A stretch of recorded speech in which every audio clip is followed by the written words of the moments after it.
in our sight. London awakens to a new kind of fight.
Good afternoon, ladies and gentlemen, and welcome to Harvest TV. I do apologize. We've been a bit messed up.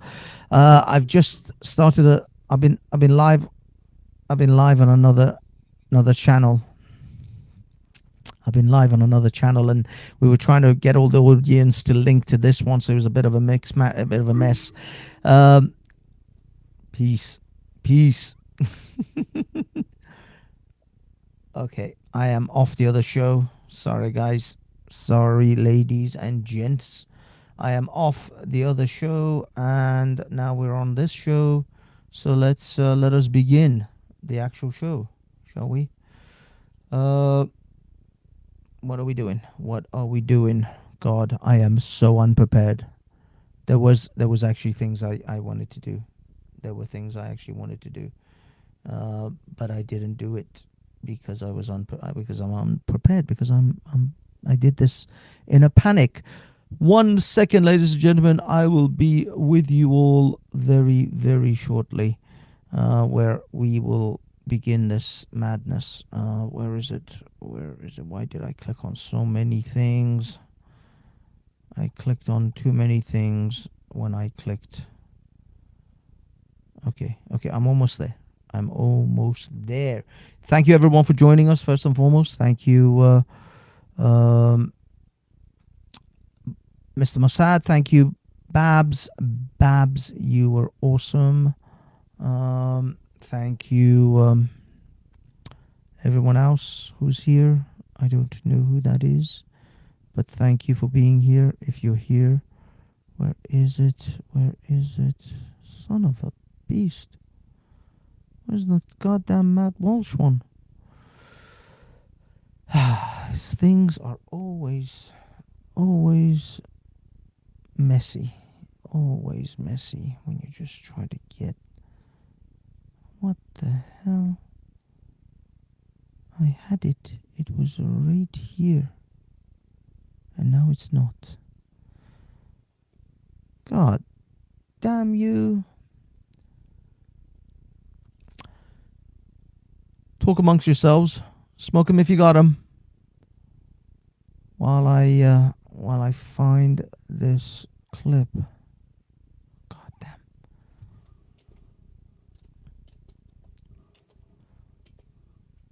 Okay, here we are. We're almost there. We are so there. Yep, we are there. All right, ladies and gentlemen, let us play Paul Joseph Watson in order to kick us off on what the hell's going on.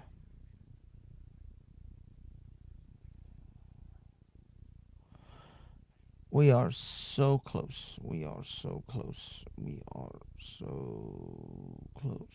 we are. Yep. Okay, let's do this. Guys and girls, thank you so much. If you're here new, please hit that like and subscribe. Barnabas, big up Bonnie in his house. Babs and A to Z and Mossad and everyone else. I want to just play this little thing and then we will get into it. Um, let me see.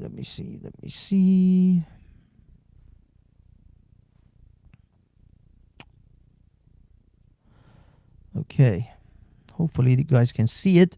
This is Matt Walsh. This is essentially at the moment the main topic is this is essentially this giant fat woman. Oh God, no, not that. Gotta click on it, and then do that. There we go. That's a bit better. There we go. A statue of a giant fat woman appeared in Manhattan or Times Square recently, and there's a little bit of a history behind the artist who did this. But essentially, yeah, it's like a sassy fat woman in the middle of this. I mean, this passes for art. This now passes for art. You know, there was a time when they used to sculpt flawless bodies of Greek gods and goddesses, Venus, the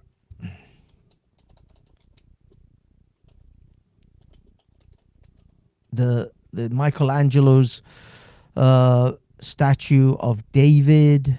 You know, there's just so many, just like incredible things that people used to sculpt. Zeus. This is like what people use. How is it that we're going backwards with this stuff? Like they used to sculpt these sort of things back in the day. Now we get frumpy fat black women.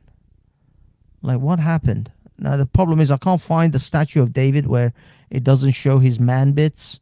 So I'm gonna refrain from that one. Those ones is in fact most Greek art seem to show some level of nudity. Why is that a thing?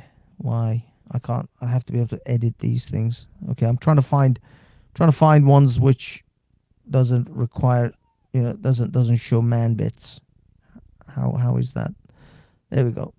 Like these were like the sculptures of our ancestors, or some people's ancestors. Even in Egypt and Persia and places, they used to have amazing sculptors of just, you know, just people looking good. How is it that we're so mediocre in this day and age that we just can't have people look good? Like it's demeaning. You have to show some fat out of shape woman in order to somehow, this is I guess in a weird way this is the representation.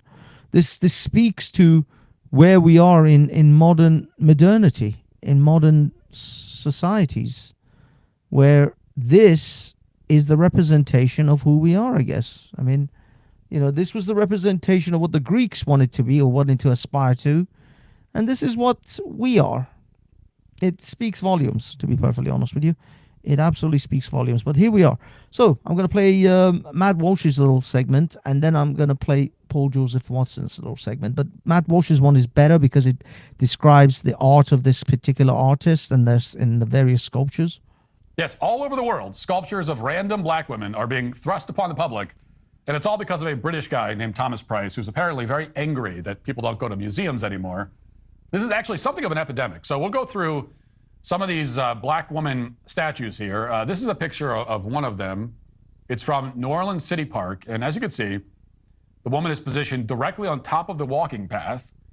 And according to the official description of the sculpture, quote, Price's sculpture, titled Time Unfolding 2023, is a 9-foot-tall statue of a woman looking down at her cell phone, seemingly paused in contemplation. The work is part of a series depicting everyday fictional subjects at a monumental scale, combining traditional sculpting and digital technology to question how society projects ideas and expectations through public space, close quote. Now, to me, this looks like a customer service representative for Frontier Airlines refusing to take my complaint seriously, but I guess she's supposed to look contemplative. And it wasn't just New Orleans that was treated to this extraordinary combination of sculpting and technology, whatever that means. The good people of Florence were also treated to a blinged out gold version of the sculpture. Here's what that looks like. Reportedly, this particular statue was vandalized a few times. The authorities condemned the vandalism, which they described as racist. But at the same time, the authorities didn't explain why, in their understanding, Thomas Price is not also a racist. And after all, he's the guy who's constantly making sculptures about random, unimpressive looking black women looking at their phones. And then he forces everyone to look at these sculptures. Seems kind of like something that an obsessive compulsive Klansman would do as a practical joke, if we're being honest. Here's another one of his sculptures in London, for example. And this is from 3 Mills Park. Again, it's 9 feet tall. And according to Price, quote, I want this sculpture to be an opportunity for people to connect emotionally with an image of someone they might not have noticed before. And then by way of explaining his obsession with black women looking at their phones, Price said, quote, white artists are putting themselves forward to create replacement sculptures of slave owners with no sense of irony. That's a savior complex, and that exemplifies what is wrong when even the solution doesn't involve the black experience, close quote. So what exactly is the black experience besides looking at your cell phone? I mean, based on Thomas Price's body of work, that's a good question. His answer, from what I can tell, is that the black experience also involves being overweight and looking extremely annoyed all the time. And that's all of his statues of the black experience. That's what they all are.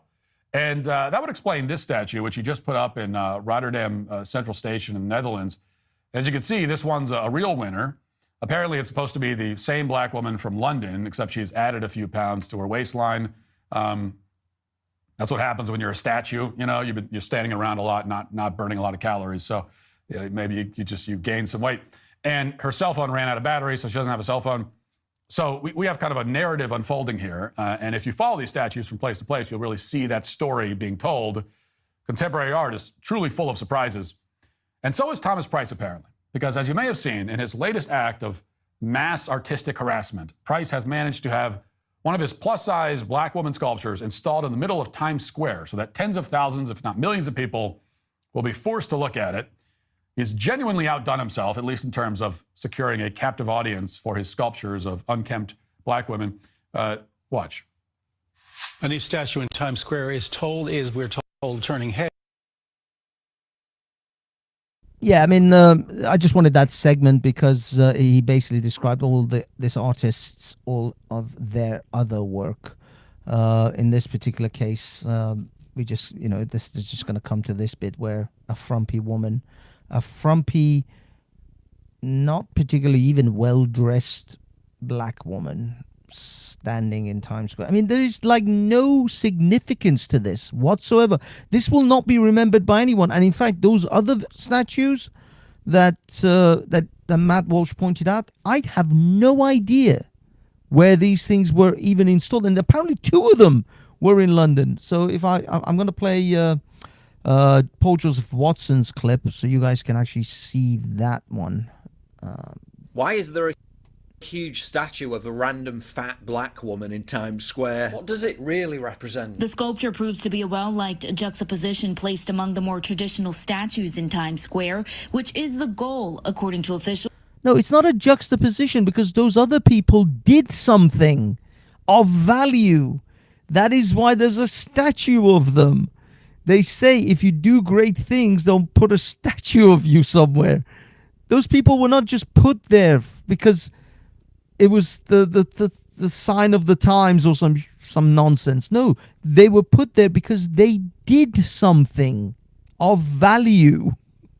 And then they made a statue for them. Some of them were wealthy and they even commissioned their own statue and asked various places to put them there. But again, if the places that if the council or the mayor or whatever decides to put up someone's statue is because they did something.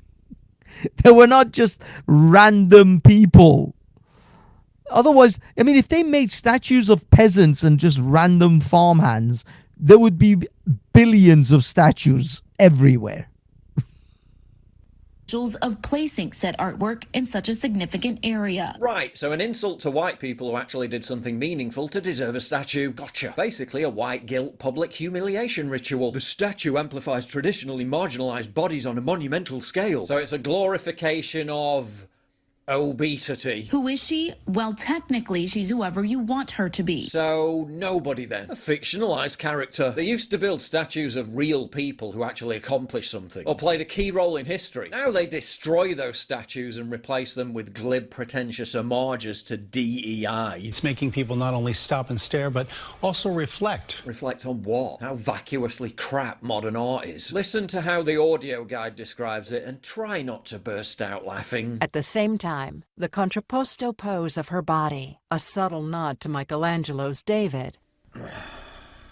A subtle nod to Michelangelo's David. I'd just like to remind you, although I can't actually play the statue of David, these are the kind of bodies that they have depicted back then.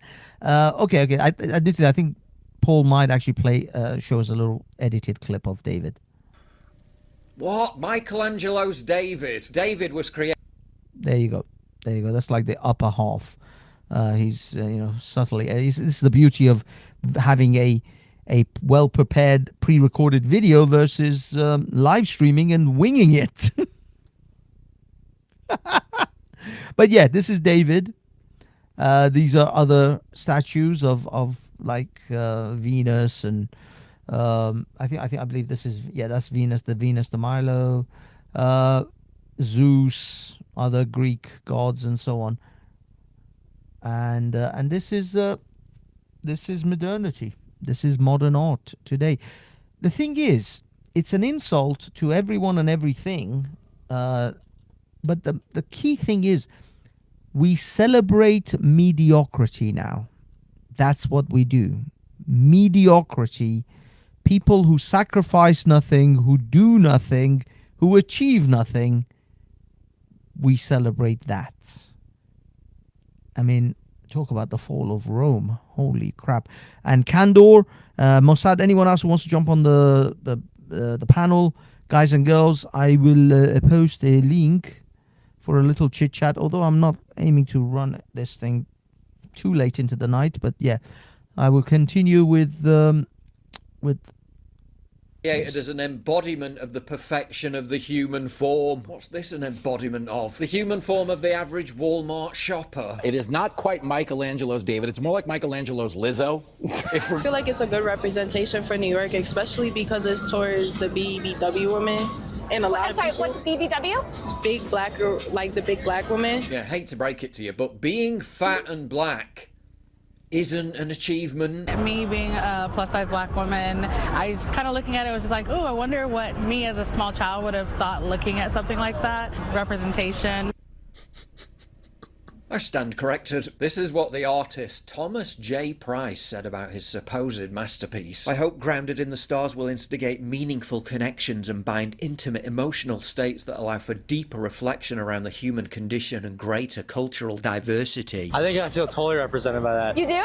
No. Try and create an understanding and basically encourage empathy. In reality, it's encouraged a deluge of sardonic memes. We're never going to Mars. Wow, who was she, Dad? She was a 911 dispatcher who hung up on over 10,000 people, the world record. Statue in Times Square updated. Everyone's complaining about the new Times Square statue, but I think it's quite breathtaking. I'm working on my own Times Square statue. Please donate to support my art. God damn you all to hell! Now, for those of you on the younger side of things, this is a bit of an this is from the original Planet of the Apes. For those, I mean, I think most of my audience get this particular meme, but if you don't, then it's because you're too damn young, man. You should be older. Let me play it a little bit further back because I just realized it was a bit. Times Square statue. Please donate to support my art. God damn you all to hell!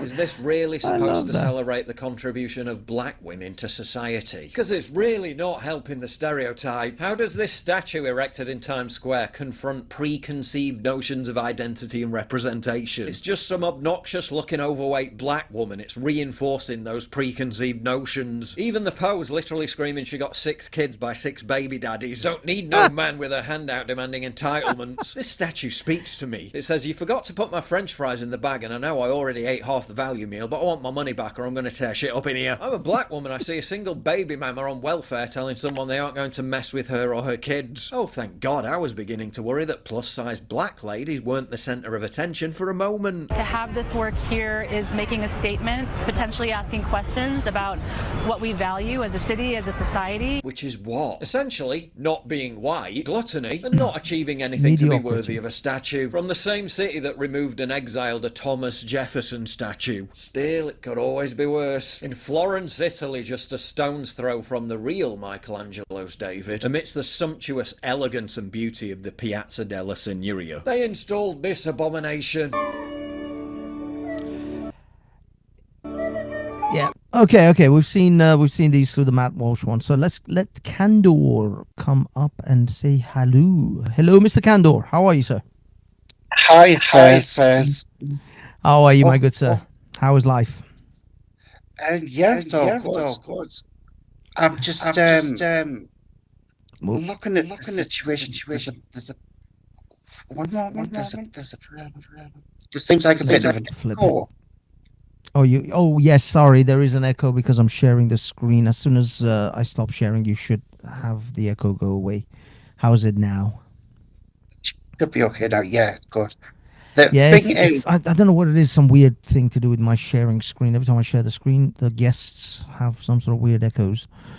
I think is what you're saying is right. These statues are representative people what's done a lot for the nation, and this is all the way around the world in every country. So they're telling me this woman has done a lot. I guess she's been on the phone to Just Eat in the morning, Deliveroo on the afternoon, and then when she feels a bit more cheeky hungry, midnight she phones up Uber Eats. And that's how she's contributed to the country. Oh my god. That's exactly it. She has literally done nothing. That woman is brave. I tell you why she's brave. She's brave enough to stretch those pants out to kill them off. Something's written from the sleeves. Those trousers were brave. What's brave is that waist, is that button holding that trousers together. It's those trousers like Jesus Christ, and I don't think there'll be a resurrection. Thompson's done. What's brave is the seam of that pants. I mean, do you know, like I'm gonna be slightly serious here. On a personal note, this is embarrassing for actual black people.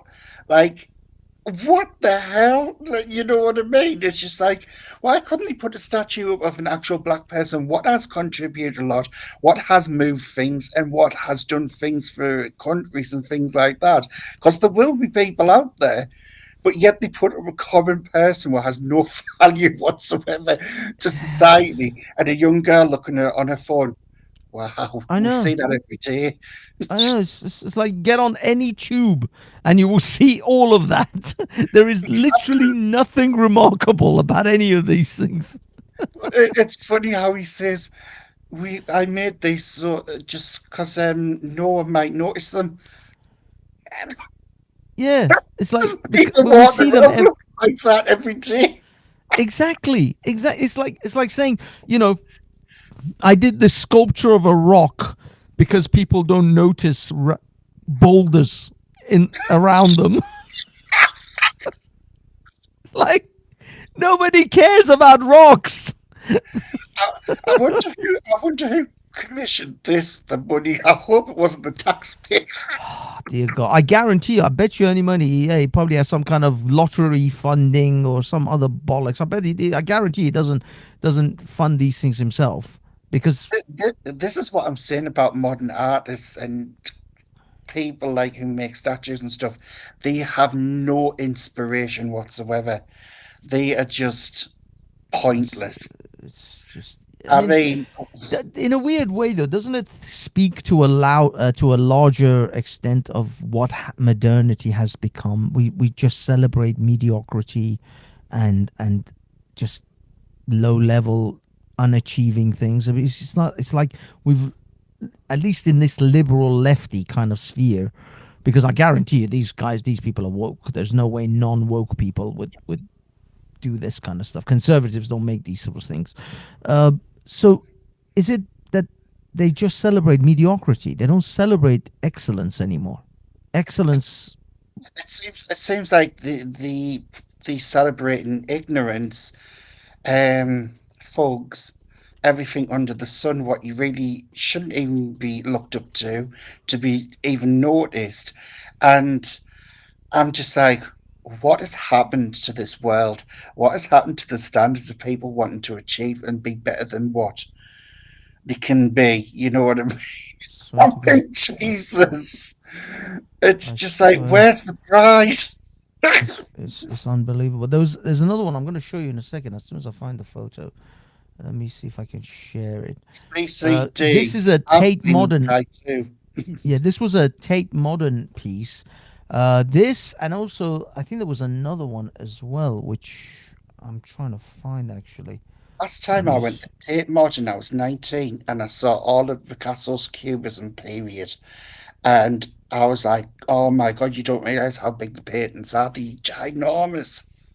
Yeah, that's true. Actually, you're right.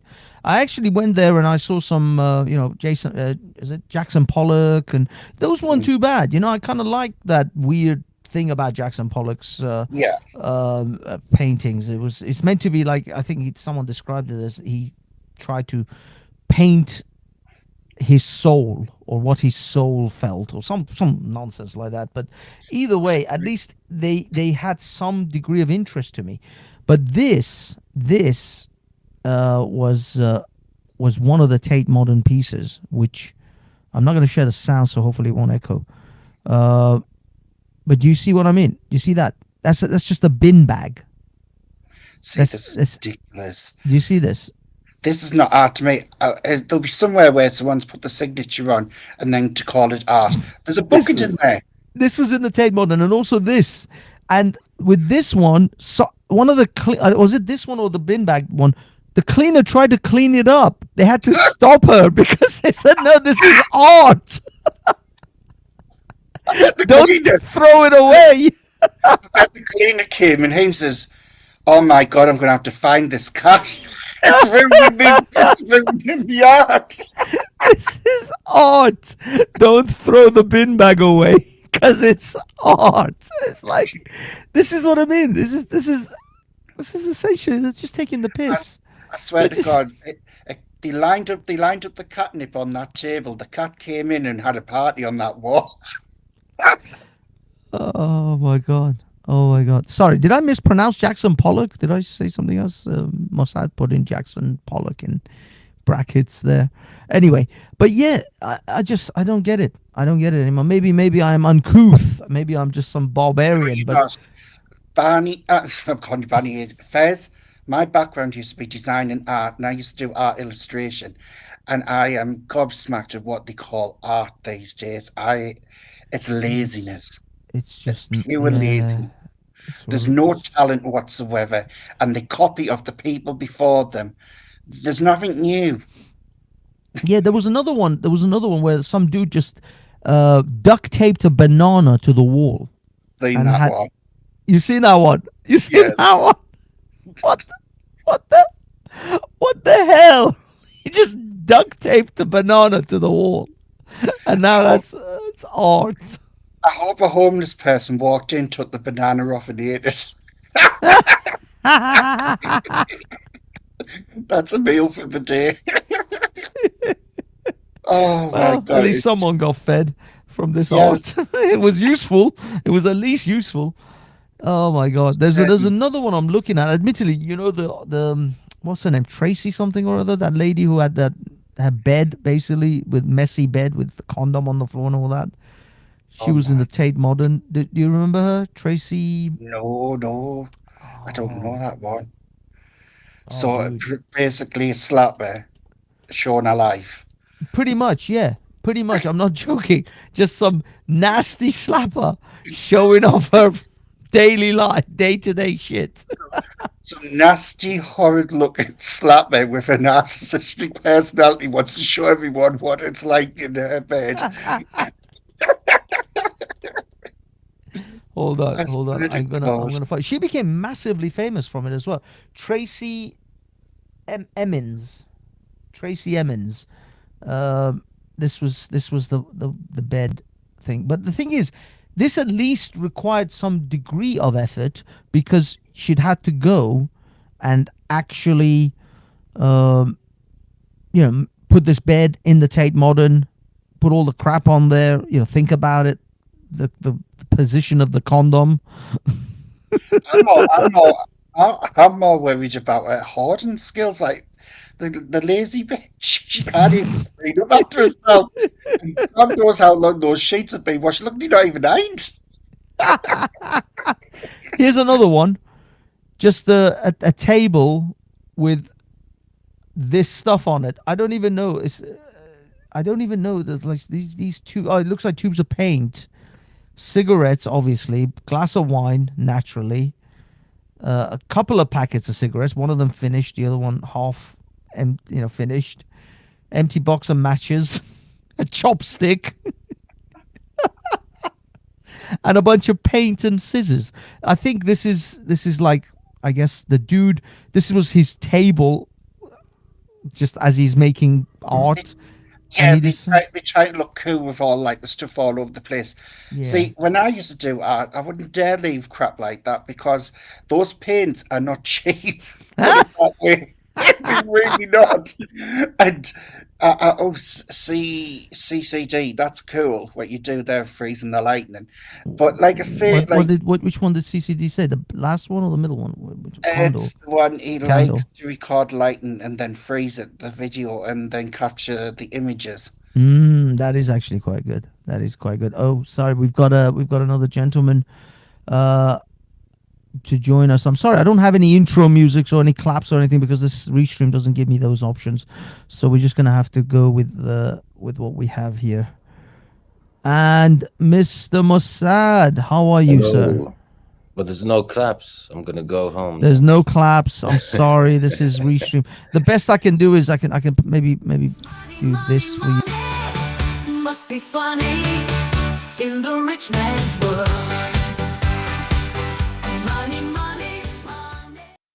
And that is not any sly to the fact that you are a Jewish man. It's I like to turn it around. One moment, is anyone in the audience a slapper because TM wants the clap? Wants to clap. The clap. Oh, TM, of course, it's Mr. Mossad. Yes. No, Jackson Pollock was made famous. There's the Jewish conspiracy for you. He was made famous by a Jewish immigrant who was an art dealer. And he just thought this bullshit is going to work in America. We'll make him, give him this image of the kind of the true American guy who's like represents, the hard men, and they just composed all sorts of bullshit to explain his his drunk tantrums. So you're saying the Jackson Pollock's whole thing was just his drunk tantrums over a paint, with paintbrushes. I'm exaggerating to make it funny, but yeah. So it's a Jewish conspiracy to destroy America or something. Yeah.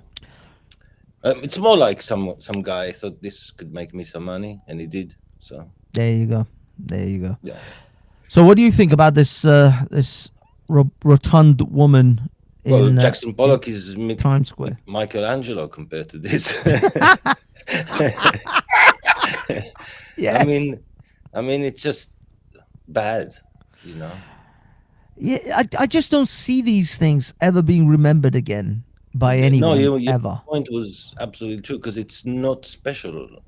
Art is supposed to be special, I guess. I mean, there's no rules for art, but for me, well, banana is not art. It's supposed to be memorable in some form or fashion. It's supposed to touch you in a way that I don't know, realizes, or at least when it comes to these statues that we have around the world in public places, they are meant to be representation of great people who did great things at a particular time, and for us to essentially look up to them and say, you know, okay, these people did great things, and maybe be inspired by them or whatever. I mean, Nelson's statue, for example, and all the various different statues of soldiers and other things, generals and stuff in London.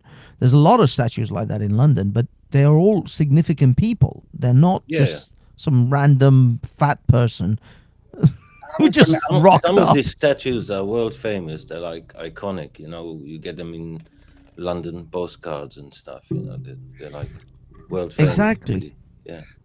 I'm gonna say something. I was inspired about that big lady in the statue. She reminded me not to go and get takeaways. Cancel the Uber Eats. Yeah. These women are going to cause it a crisis in the fast food industry, you know? because they'll remind people. But it just like this weird thing where it seems the West is now turned black people into some sort of demigods or something. That it's like you have to. I don't even think it's demigods. I think it's called pandering, and it's really pandering for black people because it's embarrassing.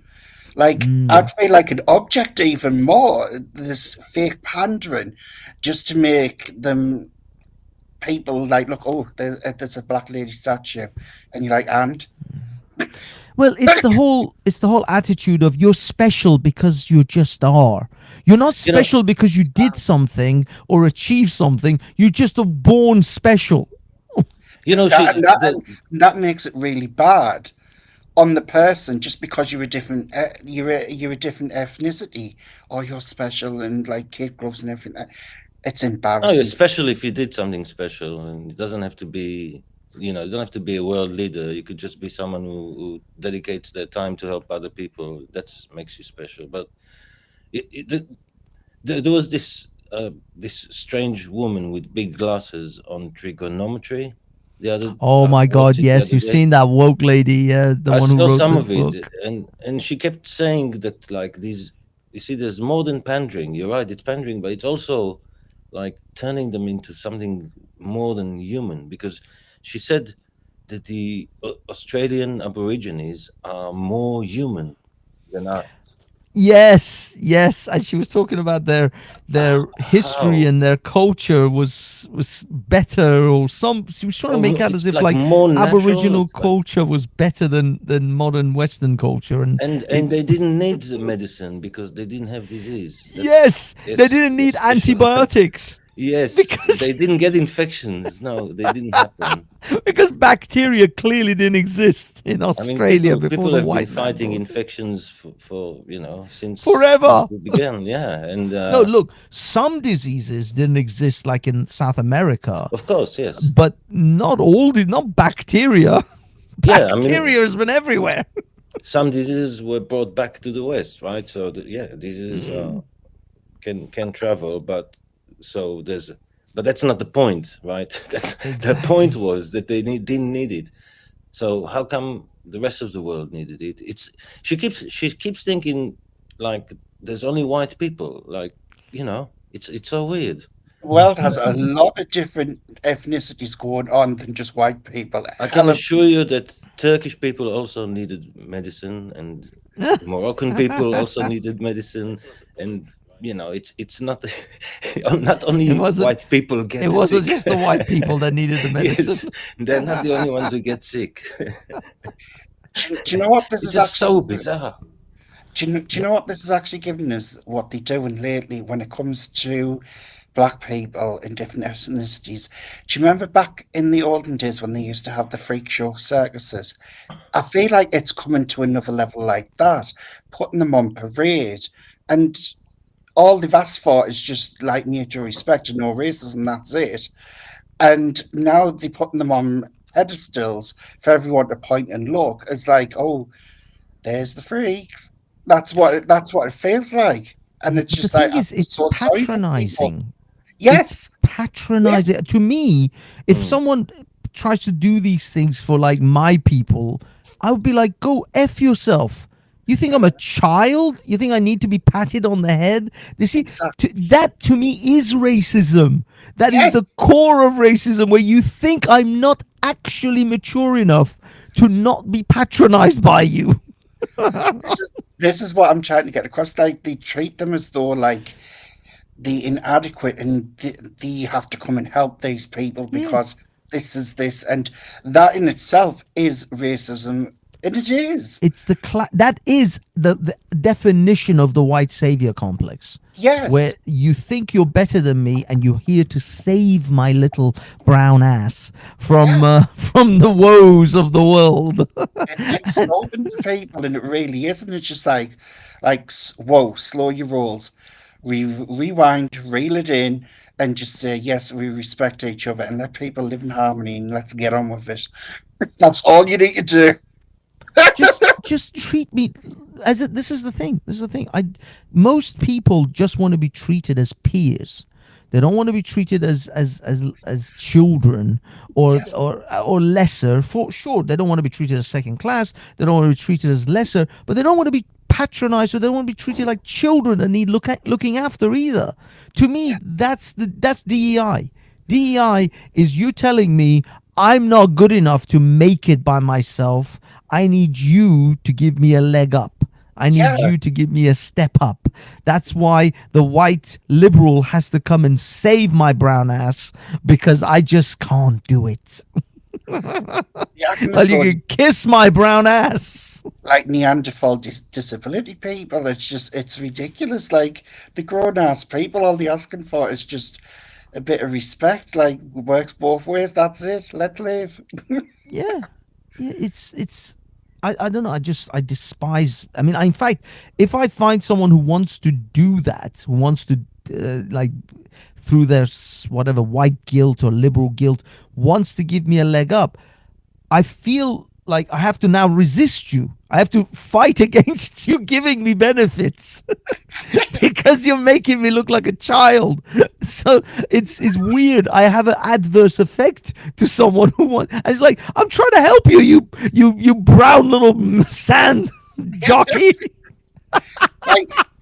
Right, Fez, you know fine well what's happening in the UK. The ticking boxes. It's like, you've got to have a black person in this job, even though they're not really qualified for it. Like, this kind of stuff going on, and it's like for Middle Eastern people, and then they go into sexuality, like gay people, trans, like what they think. It's just all wrong, and it's this stupidity kind of like thing. What's going on lately really needs to cut back and get. Let's touch grass. The thing is, I get it why certain individuals and certain people want to perpetuate this victim narrative, because it's now financially beneficial. It's a business now to be a victim. There's a victim industry around people, DEIs. I mean, there are people who are literally like, they've gone and trained into this bollocks. I had it in one of the companies I worked for.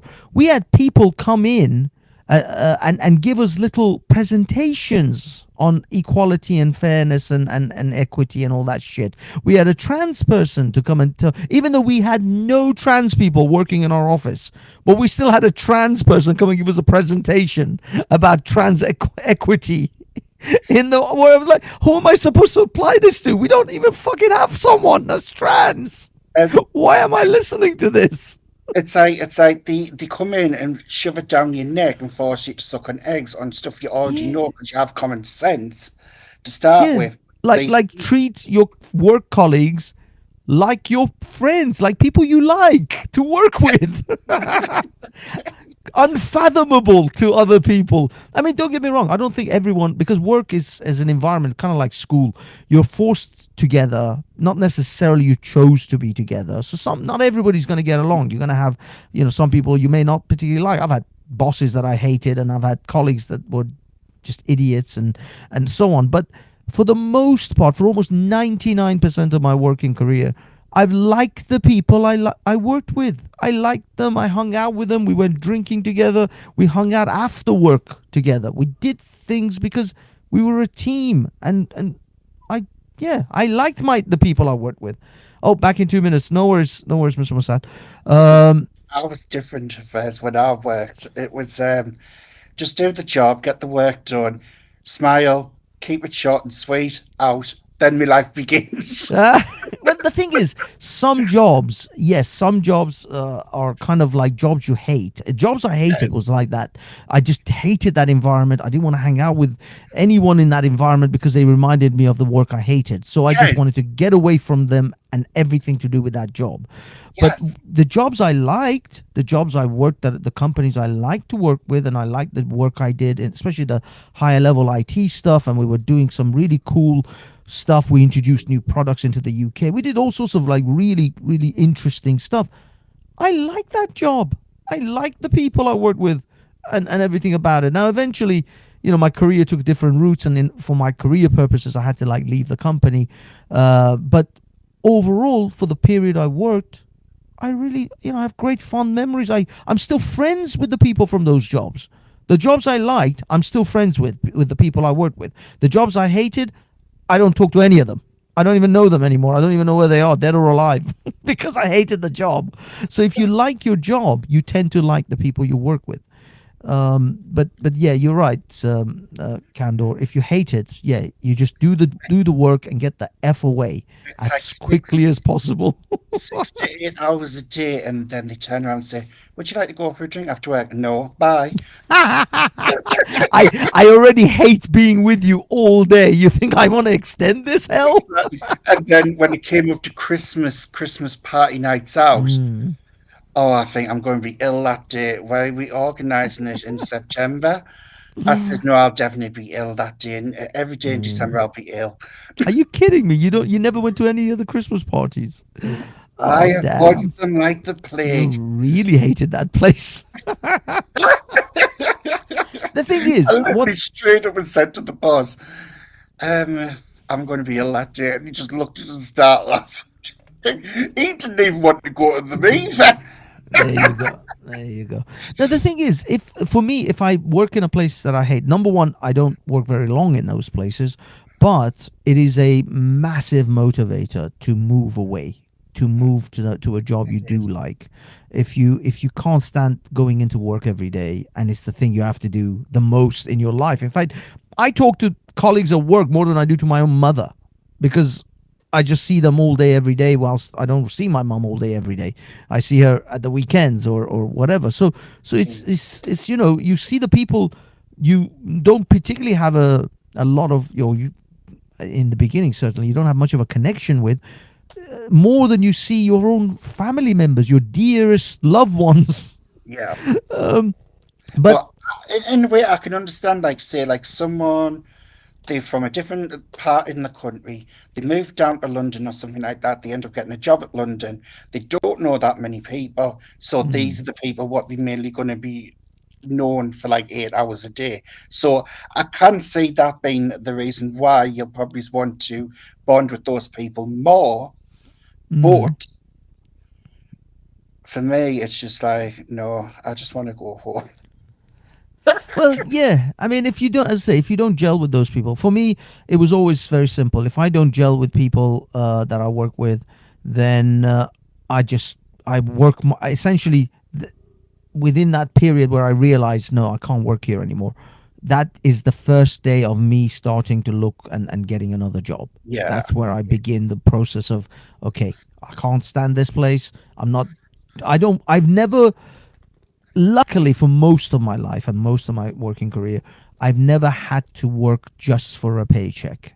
I've worked because I wanted to work and because of course I need the money, but I would not be miserable for a paycheck. That is not a trade-off I'm willing to take. I'm willing to be on the dole. I'm willing to beg in the streets for cash than to be in a miserable job that I despise just because of a paycheck. Now, that's maybe because I don't have children, because I know other people who have children will do that. They sacrifice because they have responsibilities, and maybe that's why I've been lucky enough not to have that pressure. So that if I left a job and I didn't get a job for a few weeks or even a few months, I was chilled. Like in 2020, although everybody else, because I got made redundant literally within the first before we reached the first lockdown. As we hit the first lockdown, I was made redundant within a week or two of that, because I'd only just started that job, and the company just like, sorry, we can't afford all these people because we can't. You guys, essentially, they didn't have a plan for people to work from home, and they only needed a few people to work from home, and those senior people got to stay, and the juniors or the new people left. It was like first one in, last one in, first one out. Anyway, for most of 2020, I didn't actually work until like almost November of 2020.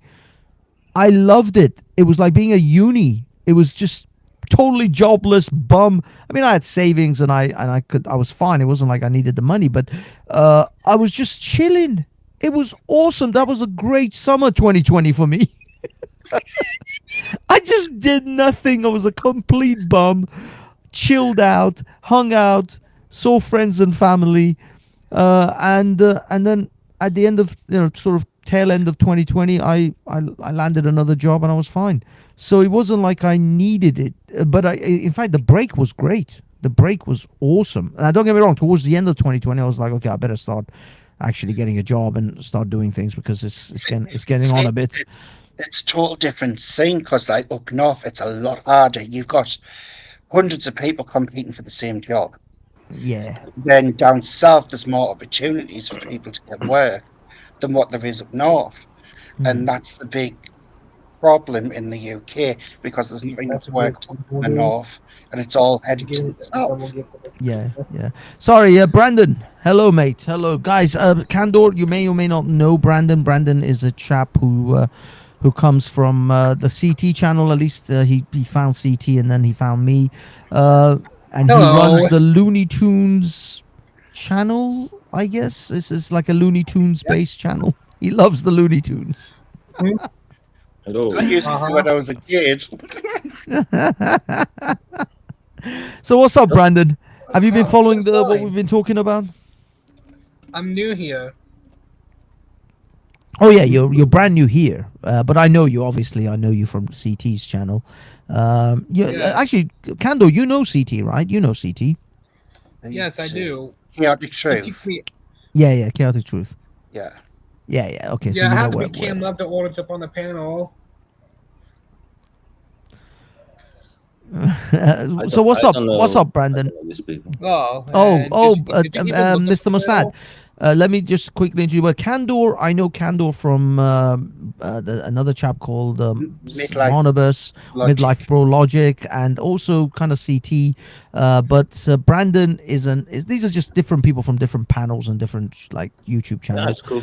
And Brandon, I only just met Brandon because Brandon only recently came on the CT channel a few times, and yeah, generally we just started chatting. So Brandon, this is Mr. Mossad. Did you even look at my channel? He is a Mossad. Sorry. Did you even look at my channel?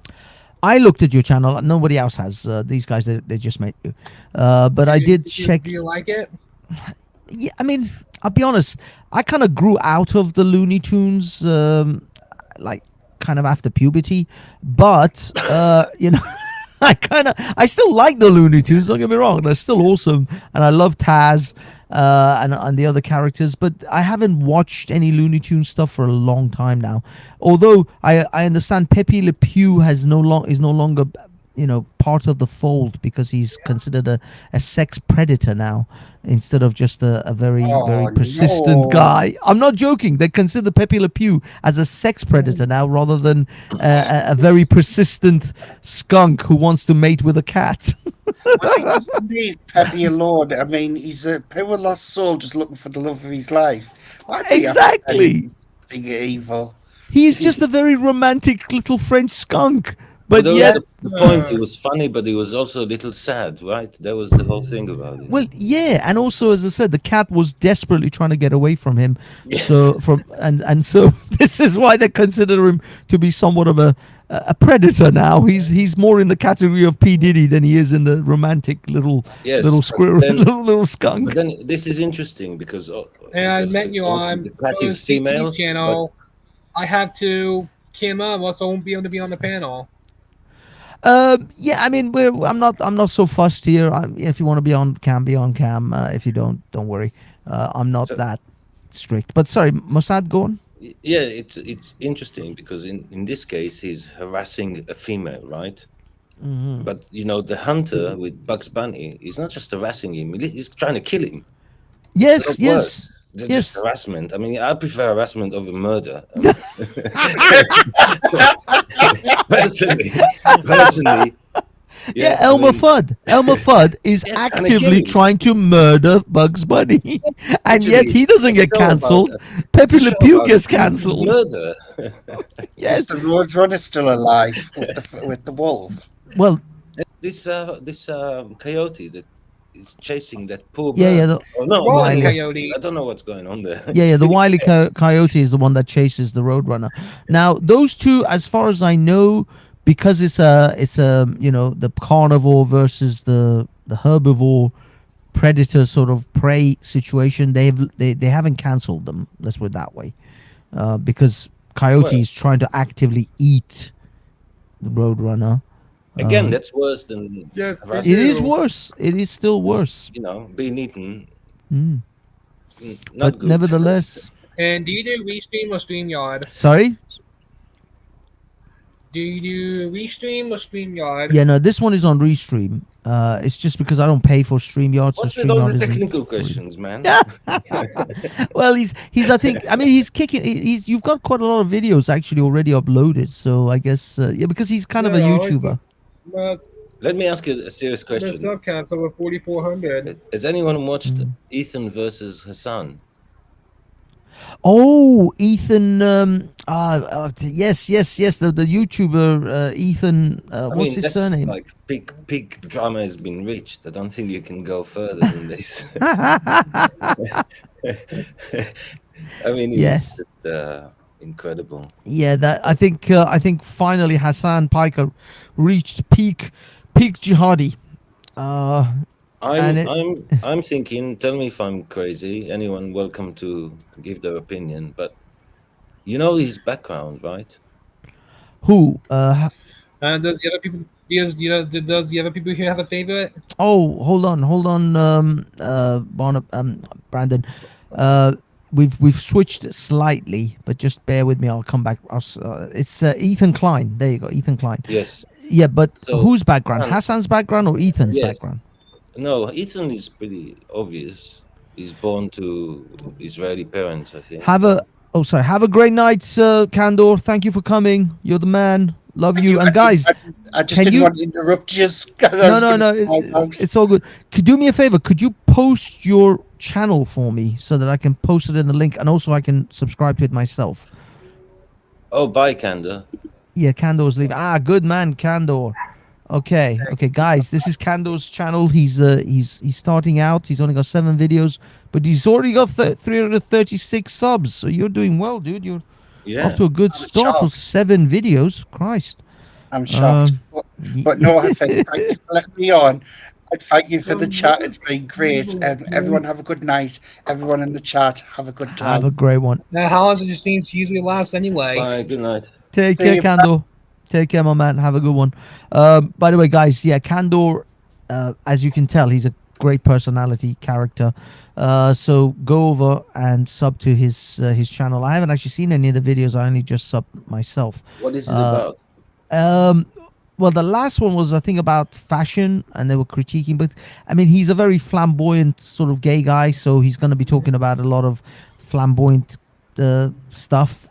I'm not exactly sure. I'm just looking at some of it now, but yeah, he's gonna cover some, I'm sure, very interesting.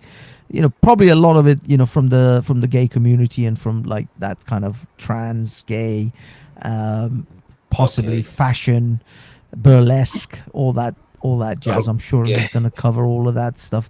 It looks like it anyway from some of the thumbnails. He's got like some women with gimp masks. Is he reviewing it, or is he mocking it? No. I think yeah, they're just like joking. How much do you like my channel anyway? Dude, why do you keep doing this? What's going on? Brandon is a little bit random. You're gonna have to deal with Brandon a little bit special. Can you join the conversation? Like, as I said, Brandon is special. You're gonna. Yeah, many people say I have the best channel, best. Who streams. does? You say you've got the best streams, or someone else said it? Did you said it? Me. You said it. All right. Awesome. Okay. Are you also an excellent driver?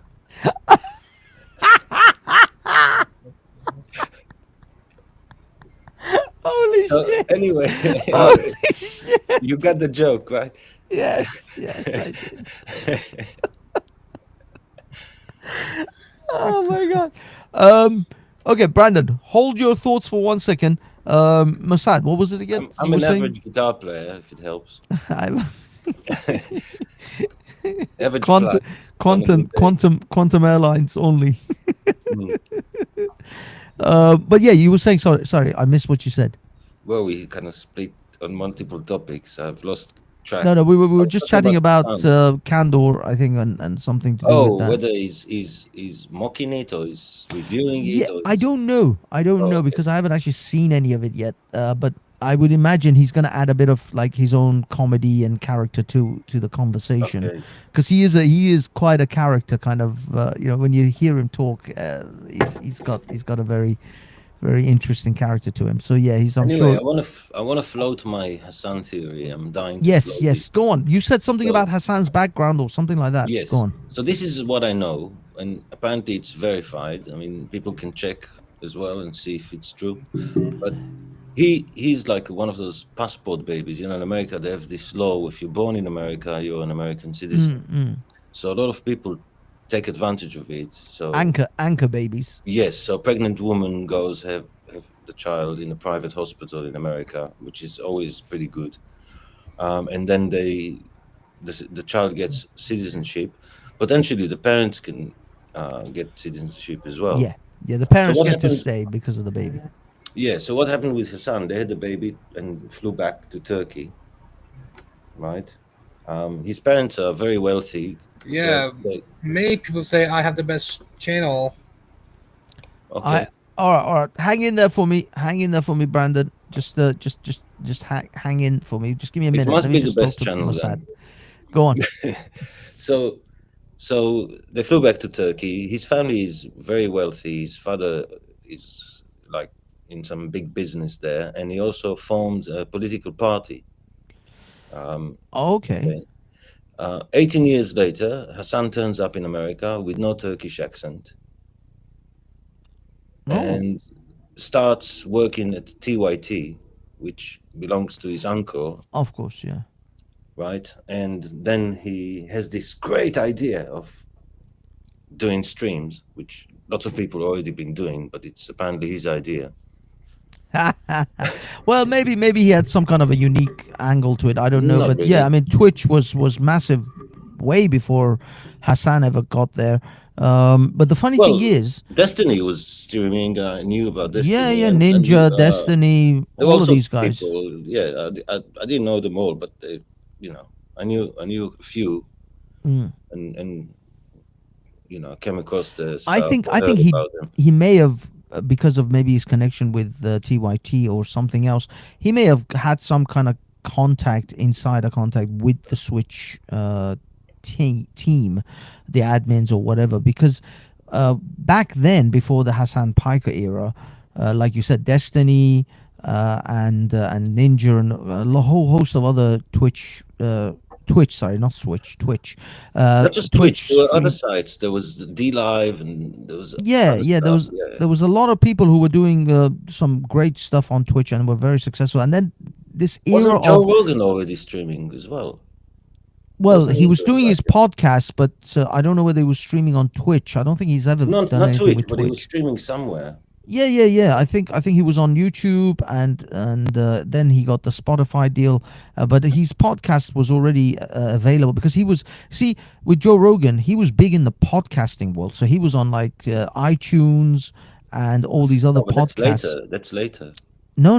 That Oh, was it's back earlier. then. Yeah, no. iTunes, Okay. Apple, Apple iTunes or whatever. That's been around since like 2000. No, Yeah, that came out. no. The iTunes and The the podcasts came podcast thing later. came around. Anyway, No, I'm not joking. Podcasts came around 2004, 2005 because Ricky Gervais had the most popular podcast in the world at that time. yeah, I actually listened to it. I listened to some of it. He's funny. Yeah. This guy. He's a Yeah, his genius. radio kind of podcast. So podcasts He's a have been genius with around. comedy. He's very, Yeah. very good. Oh, he's very good. But his podcasts have been around since early 2000, and because they were introduced as part of the features of the iPod. iPod, yes, I remember. And Anyway, Joe Rogan was a part of that. So Hassan does this. He turns up with no Turkish accent, and then Yeah, this is the thing I wanted to ask you. Sorry about this. I keep interrupting. How is it he didn't have a Turkish accent? This is strange. Mm. It's as if he was Where was he taught? Where was he? in some private school in Turkey. Ah, that makes sense. Yeah, but still American accent. Strange. Yeah. Anyway, it feels like he was prepared to be, something in America. And then he starts broadcasting, and he's a very anti-America thing, character. He's like, his famous quote is, "America deserved 9/11." He basically hates America, and he's obviously very, very anti-Semitic. I mean, he's like crazy. And I sensed this about him very early on. And do you remember there was a channel called Atheism is Unstoppable? Devon Oh Tracy. yeah. I still follow him. He's still around. Yeah. So, well, he had a lot of difficulties with YouTube. Yeah. YouTube. They went after him badly. I mean, he had Yeah. like 7 or 8 channels. Oh, was it That's like right. 12 channels on YouTube. They shut it all down in like one day. Yes. It was crazy. remember. They went after him hard. But he's still on. He's on Rumble. He's on Facebook, and obviously X. But his main thing is he produces for Blaze TV. I think it is exclusively. That's why you don't really see him anywhere else. So he sensed that Hassan is bad news, and he was already featuring him and pointing out how small his head is. Yes. He calls him Brown Fabio. He used to call him Brown Fabio because he called Jenk the big fat buffalo, That's right, big yes. fat brown buffalo, and he had another name for Anna. I think it was, I don't know, something to do with her nose, because Anna Kasparian has had a nose job. Yes. And he kept pointing out a picture of Anna without the nose, before the nose job. Sorry. Yeah, and But he had all these clips of her front bouncing in a loop and all this sort of stuff. Yeah. For those who don't know, this is Brown Fabio, Yes. aka Hassan Piker. Actually, it's Hassan Piker, aka Brown Fabio.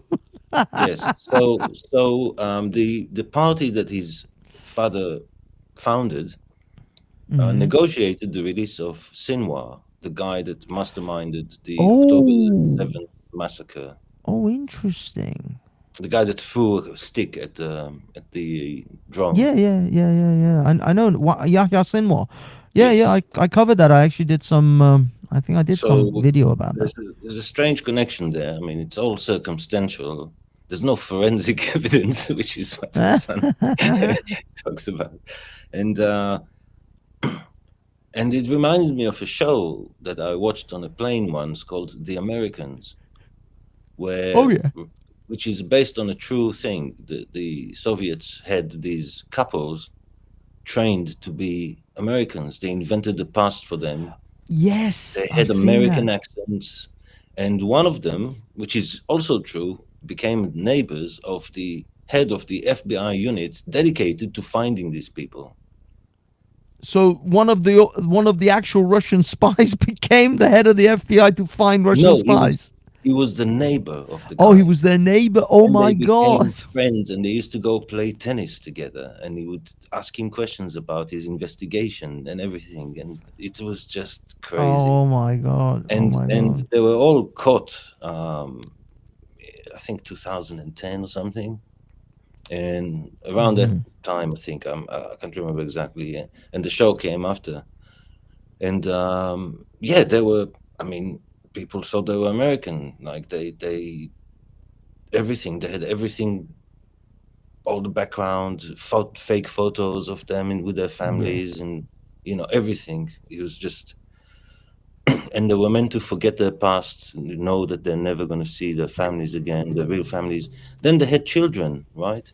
And the children didn't know that their parents were Russian spies. Oh, so their children were actually 100% convinced of the background story. They were never really any wiser. No. Are you saying Hassan Piker is one of those types of scenarios where he's in fact been raised to infiltrate American society and subvert He could be it? inspired by that, and maybe it was not completely planned, but opportunistic, right? It kind of worked out that way. But there's a lot of anti-West feelings in the Middle East, except in Israel, where we love America. But yeah, I mean, I think Israel is the the country that loves America the most. And it's funny because if you ask Americans, they think we hate them. Well, yeah, they look at polls. I mean, we are like always one of the top 3 in surveys. People who think positively about America. We like America more than the British. A lot more. Well, the thing is, it's the American right or the very far right who have a particular theory about the fact that Israel is, or well, shall we say, when it's not really Israel. They most of the time they mean Jews. They don't mean Israel when they say Israel. This is the euphemism of today's word games. When they say Zionists, they mean Jews. When they say Israel, they mean Jews. When they say bankers, they mean Jews. I'm the first to point it out that they're woke. I'm the first. I know it. I'm on record. If you go to Rumble, if he hasn't deleted that stream, the Quackademic agent, I call him academic woke. agent. I call him woke in that stream. I said to him, "Are you going woke on me?" Because he sounded to me exactly like the BLM types who go on about white privilege, and he was talking about Jewish privilege effectively. He said he just can't cope with the fact that we're just good. We're just very good. I mean, if you come to Israel, it all becomes obvious why Israel is successful. To be honest with you, when you just look at Jewish communities, it's kind of obvious why the Jewish community is successful. It's different. Israel is different. The Jews that in Europe are. I'm not talking about the Hasidic. I'm talking about the regular Jewish people that just live in like the ones I've seen in London. But they're always a bit. I don't know how to explain it. They feel that they are always a bit like the outsider, and they have to be careful, and and how they're perceived and all this. I think sometimes, especially nowadays, the Jewish, because see, when I go to these protests, I usually end up at the Jewish side, because the Jew now in recent months, well, when I say recent, kind of like 7 months, 7 months, there's been a counter protest from the Jewish community now that come out quite good now. They've really got their act together, so I always end up in their area because generally I feel safer anyway in that area. And also, because if anyone really, like, if I really express my political opinion, I'll be murdered by the other side. Yeah, but I mean, you can tell the Jews that you support exactly. Palestine. Well, it's not even that. I actually, in this scenario, for sure. I mean, I've had my own criticisms of Israel and some of their actions historically. What do you mean criticism? Are you saying they're not perfect? Amazingly. But in this particular event, since October 7th, even though I say I've got a Palestinian friend that is dear to me, but since October 7th, I can't. You are not for humanity if you're not on the Israeli side on this one. In this particular occasion, Everything that has happened to Gaza is by their own hands. They did it. I mean, people want to separate the Gazans from Hamas, but let's be honest, we all know what the deal is. We know that there's a lot of blending and crisscrossing between those two groups. But the fact of the matter is, I mean, I have friends who are in Israel, and I work with some. It's like I just had lunch with two of them. It's like everything is cool, like, but when we talk about politics, I said to them, so what is it like to be in Israel? One of them said to me, Israel is the least racist country. He said, everywhere he went in the world, people look at him strange. In Israel, he feels like any other guy. And I said to him, but if we lived in an Arab country, I wouldn't be able to say that. I wouldn't be able to say what you just said. I will be the underclass. I will be the dhimmi. So only in Israel you can live like this as a Muslim and feel this is your country, and this is, not all of them are like this. But yeah, most people. If you if you want to live here as a Christian or a Muslim, it's totally fine. Nobody cares. Exactly. Like, unless you go to very religious Orthodox neighborhoods where they are very. I mean, they don't even like people like me because I don't wear the kippah and I don't keep the Sabbath. I'm with you. The thing is, it's not even about any of that. It's the fact that I have to, in this situation, you just have to essentially recognize where the humanity lies. You know what I mean? It's just, this is where the people, where sanity lies. For me, it's just there. This is the sane people, and these are the insane people, and we can't like somehow, try to split hairs here. The fact of the matter is, unfortunately, your government doesn't think like that. They don't know what the hell is going on. The thing is, Britain. I mean, when it comes to the Labour government, forget it. Labour government has gone off the deep end. I'm telling you, Israel is the moral compass. You can basically work out someone's political ideology by simply asking them a question about Israel. And if they are anti-Israel, it means they hate their own country, they hate their own culture. Yeah, I mean, there's just a lot of. Okay. Oh, someone there. Yeah, my mom is. Say hello. Mom's here. She's come to tell me off. I left something out of the fridge. You bad boy. I'm visiting. Oh, I see. Yeah, come to help a little bit. But yeah, for me that was it. That's exactly it. It's just the fact that at the moment, in this era, in this particular sort of time, I can't side with the people who are just fanatical maniacs. That's well, I'm glad to work this out, but I don't know how many people in the UK really think this way. I don't. It's very hard to judge, very hard to judge. When I go on YouTube and I see the comments, I'm like, I'm getting really worried because I think Israel is the moral compass of the West, and if they start hating Israel, it means they're near the end of the West. Well, I mean, as I say, I can see we're in the West is in a weird decline, and I think it's because of the fact that we have generations of people who are just too comfortable, or have been way too comfortable in their lives. They haven't struggled, and they need to struggle a little bit. And I think this is where, you see, like, I'll give you an example from my own country. Iranians, for a very long time, lived very comfortable lives. Iranians were not involved in the Second World War the way other countries were. So Iran wasn't as devastated after the Second World War as other countries were. So, especially the Europeans. So for that reason, they didn't have to come back from that dark depth as the Europeans did. They lived pretty much very comfortably for a few hundred years. The Iranians were like, no wars, no serious issues, just chilling, and had a country full of resources. I mean, Iran is just full of. This is why it's so ridiculous when I see countries like Zimbabwe, like Iran, people are starving, and yet their countries are full of food. It's like full of food. We throw away fruits that they sell for £2-3 in this country. We have pomegranates, the pomegranate fruit.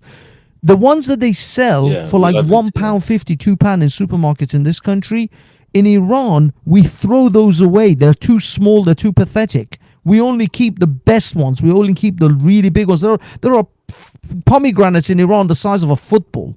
They're massive things. I know.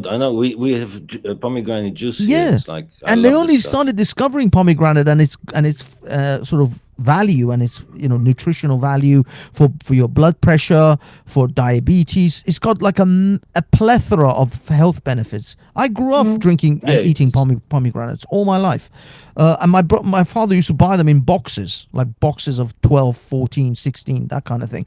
And I still go to Turkish supermarkets and buy those big ones from them in boxes because they're the better ones. But what I'm saying is that in Iran, how is it in a country like that, which literally has all the food and fruit that you can possibly want? It grows everything, rice, wheat, corn, whatever you want, it grows in Iran, as in because of the different parts and different weather conditions. You have nothing that you really have to struggle to get. And yet there are people right now starving. People are right now, meat is a luxury item in Iran. People sometimes don't eat meat for a month. In a country that is full of food, full of fruits and farms and places, where they grow orchards. It's insane. It's insane. And not to mention, this is just the food side I'm talking about. Not to mention all the other things. There is still unmined titanium, massive amount of titanium in Iran.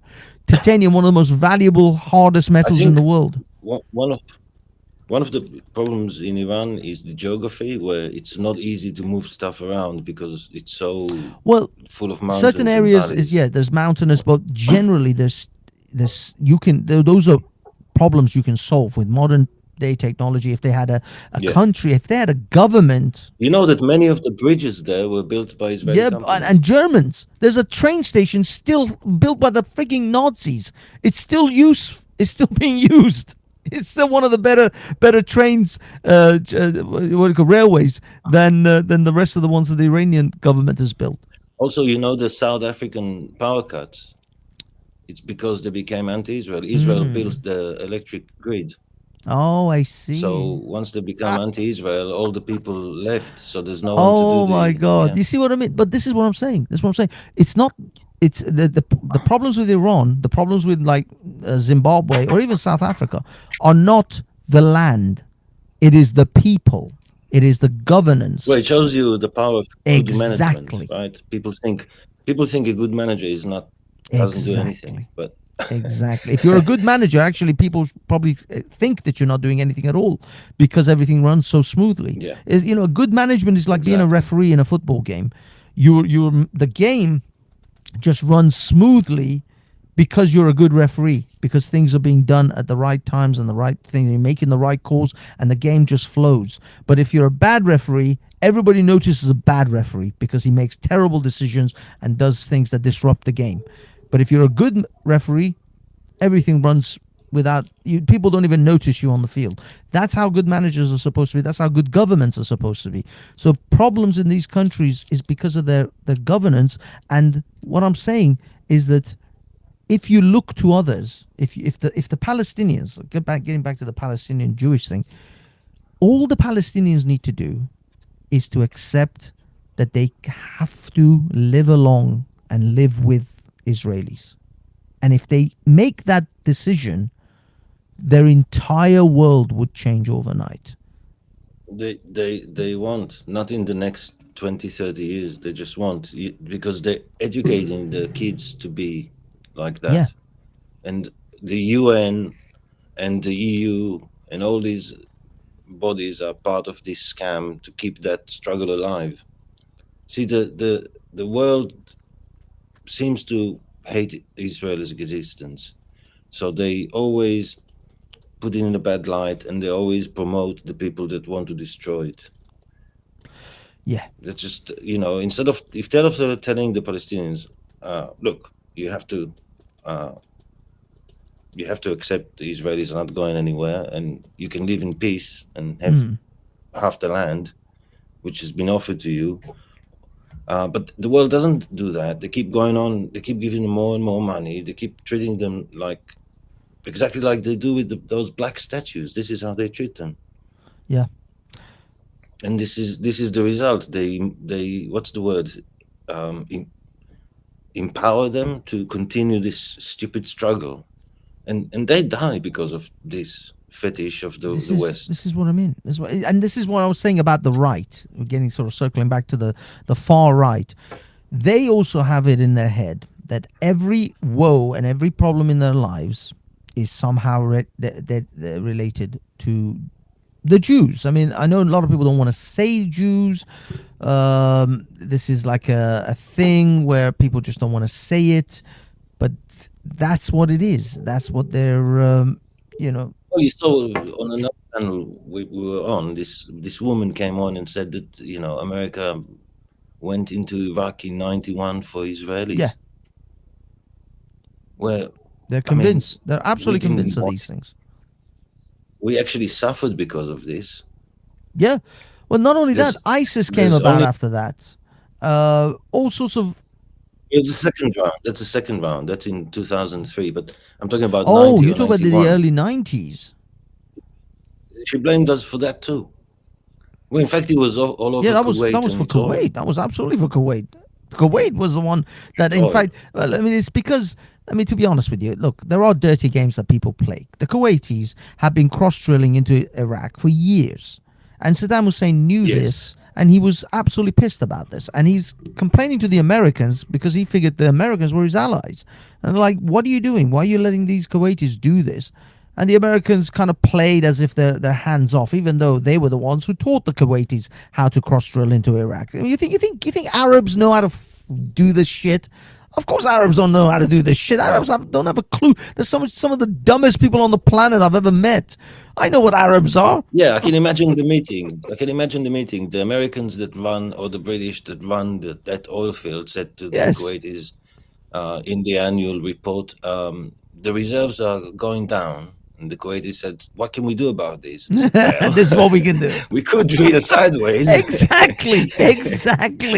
Of course, the Kuwaitis don't know how to. They don't even know how to run this shit. They don't even know how to run those oil refineries and the oil field. The way they extract the oil. So of course, it's the American and the British corporations who did this dirty-handed stuff. Saddam knew about it. Saddam was wise to it, and he said, "Look, I'm not gonna stand for this shit." So he went, and the thing is, there's reports where he asks the American ambassador for permission. Is it okay for me to go in and take this area and stop these people cross drilling? And the American ambassador said, "America doesn't have a position on this." And then as soon as he did it, they crushed him. It's like, son of a bitch.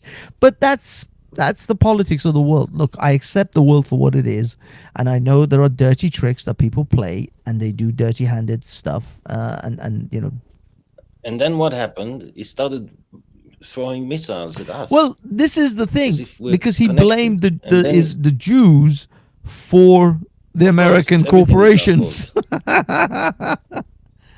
Yes. So, but hitting, it was basically bombing citizens. It was civilians. It wasn't, aiming at anything. And, this is the thing, Mr. Yeah, we didn't like it, and we were going to respond, but the Americans. Told us don't. Because the thing is, they don't want to bring Israel into this. They wanted to take care of Saddam Hussein. Essentially, they wanted to take care of Saddam Hussein, and they wanted to suppress his influence and power a little bit. And this is what I think this was. So this is 91.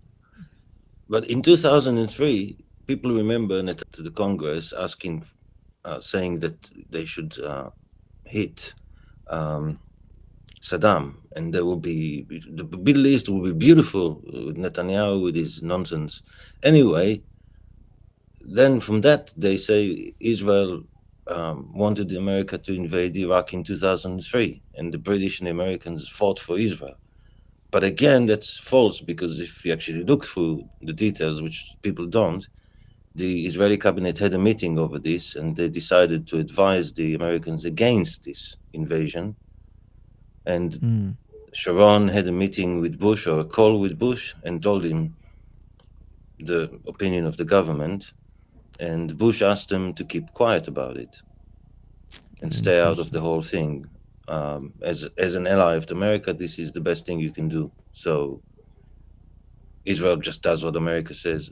Well, so it's so crazy to hear Americans whining about Israel controls America. It's exactly the other way around. And America controls Israel. The thing is, it's not. It's when they say control, they mean obviously through nefarious influences. It's not that America obviously is the muscle, and people see that, or at least the interpretation is that Israel essentially sees America as their attack dog, and they'll throw the dog at whoever messes with Israel, because they have that kind of soft power over Israel. Over America, and American politics. Now, look, there are certain realities that we do have to admit. The Jews in America are an extremely powerful group. There is no doubt, as at least those who are in power. Of course, there are like just generally normal Jews who just work and live and just normal people. But there is a top tier level of Jewish people who have quite a lot of power, but that's not really that much more than the top tier Christians who have a quite a lot of influence and power. And now we have an influx of top tier Muslims who are coming from countries like Qatar and Dubai and Saudi Arabia, who've got a great deal of money and wealth and power and influence in the United States and in the United Kingdom as well. And because they're now flexing essentially London their belongs money. to Qatar. London belongs to Qatar. They bought everything that's valuable in London. Yeah, Dubai,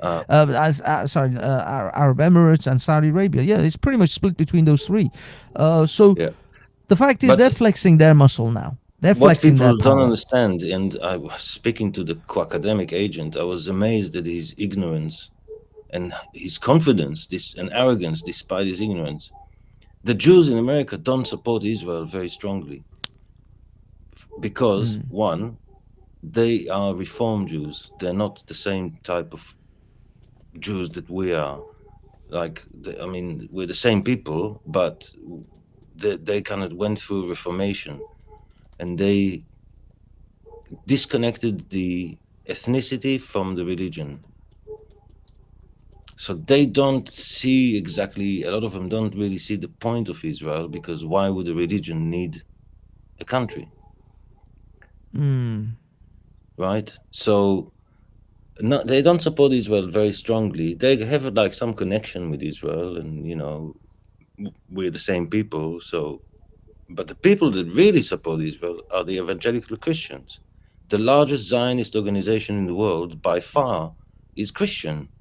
They are the ones that have the power, not the Jews. The Jews in America, even the ones who support Israel, are a bit afraid to support Israel too much for being perceived as, too loyal to a foreign country. So they're very careful not to be too pro-Israeli, while an American evangelical can be as pro-Israel as they want, because you can't doubt their... right? And you can see with that, you can see how Jews feel around the world. They don't really feel like they're accepted fully. They're conditionally accepted. Oh, you mean Jewish people around the world? Yes. Well, yeah, I have to say. They're afraid to be. The same happened during the Second World War. The people that argued to rescue the Jews from the Holocaust the most were Christians, not Jews, because the Jews were afraid to go, and demand that American soldiers will die for them. It was just. Yeah, no, I have to say, this is why it's so essential and critical for Israel to exist, because I don't honestly believe that anyone living in anyone else's country as a minority group. I'm glad that there is still an Iran. I don't like the regime and the politics of Iran, but I'm glad I have a home country, because if tomorrow Britain flips on me and deports all of us, at least I have a place to go. I don't have to go and beg. Yeah. I may not like it. I may want to, instead of going back to Iran, try for America or Australia or somewhere else. But nevertheless, if I have to, I can at least go back to Iran and live. I don't have to end up in some train on my way to some kind of new Auschwitz. But when the Jews during that period, they had nothing. They had nowhere. They had to go to other countries and just simply beg for other people to let them in. That is a. And one thing the British forget is when they tried to come to Israel, the British wouldn't let them in. Yeah, I know. Americans the same. There was a ship that was turned around in America. There was. No, I'm talking come to Israel. Like the country. Because it was under the British mandate. You mean? Yeah, but the British mandate, the full name of the full definition of the British mandate was a mandate to create a Jewish homeland. And when the Jews tried to escape the Nazis, wouldn't let them actually in the. Even though that was the reason the British were given custody of this area for the purpose of creating a Jewish homeland. Bloody hell. And the reason they did this is because the Arabs pressed them with the oil, and the British needed the oil for the war. They would have lost the war without the Arab oil. So I mean that's even more of a. I mean that's part of a history that I've never even heard. That the British. I thought you were saying the British didn't let them into Britain. Because there were people, but there were lots of people who were refused. Lots of the Holocaust survivors or Holocaust sort of escapees from Germany, Jewish, they weren't allowed into Britain, into America. It's famous though. The ship that was turned around. That's a very famous. St. Louis. Yeah, that one. So, all of them, almost all of them died. Well, what I mean is, from a Jewish perspective, if I was a Jewish person, I would 100%. After that scenario, after that event, absolutely demand that we have to have a homeland. There is no way I would not push for a homeland. Every Jewish person of any level of influence would be compelled to push for a push for a homeland, because we can't trust you. Essentially, the word is. The Jewish person has to say, I mean, when I say we, I don't mean I myself, I'm not Jewish, but as a Jewish, if I was to be a Jewish person, I have to look at the world and go, no, we can't trust you lot. You people you killed us for thousands of years wherever we went. We can't be putting up with this crap anymore. We have to sort this out. We have to have a place where we just, fence off and say, this is ours.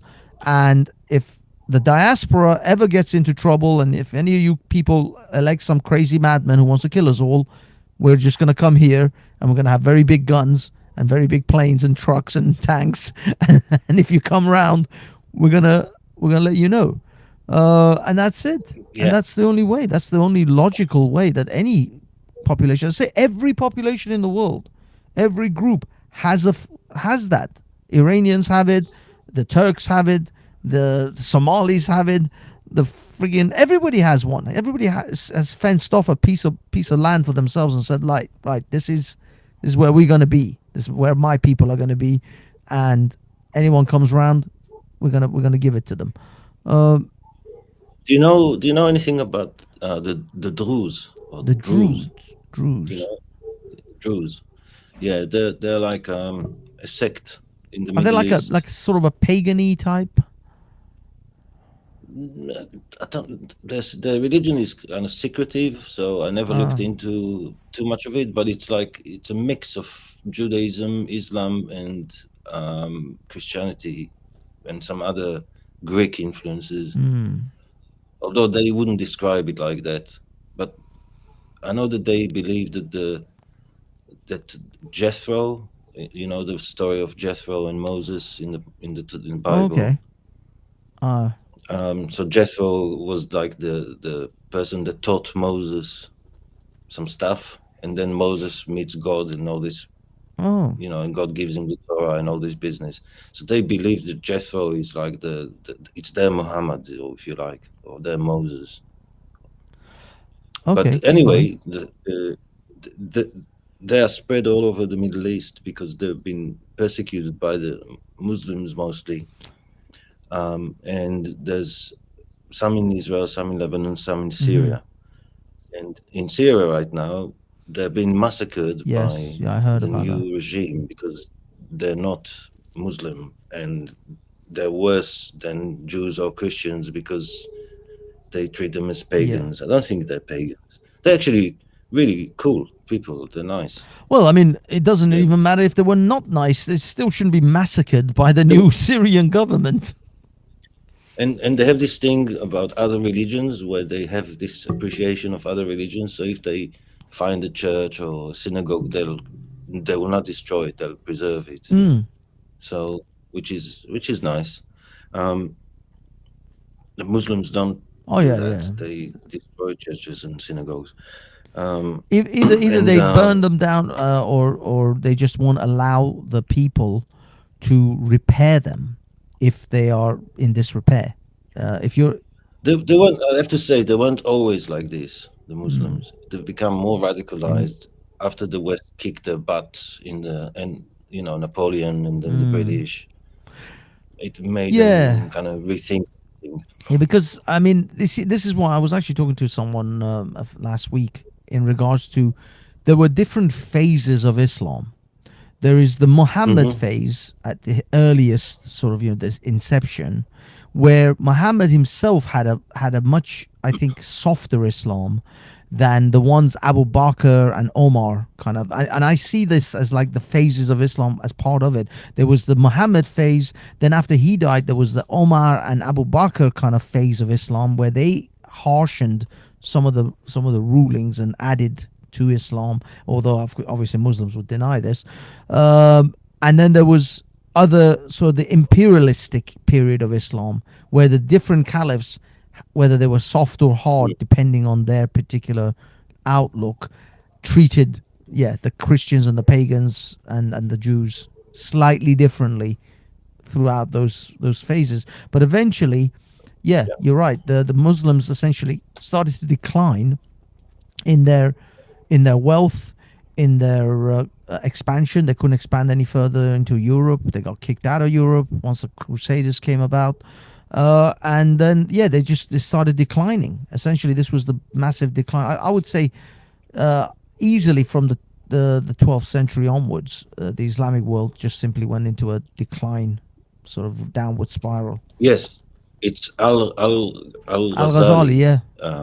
And some people say it wasn't just him. It was a sequence of events, but he was one of the key influencers in that period, which influenced them into thinking that the mathematics was the work of the devil and technology was all part of the devil's plan. And then, he did see something that could possibly be true, that if we carry on, we will destroy ourselves.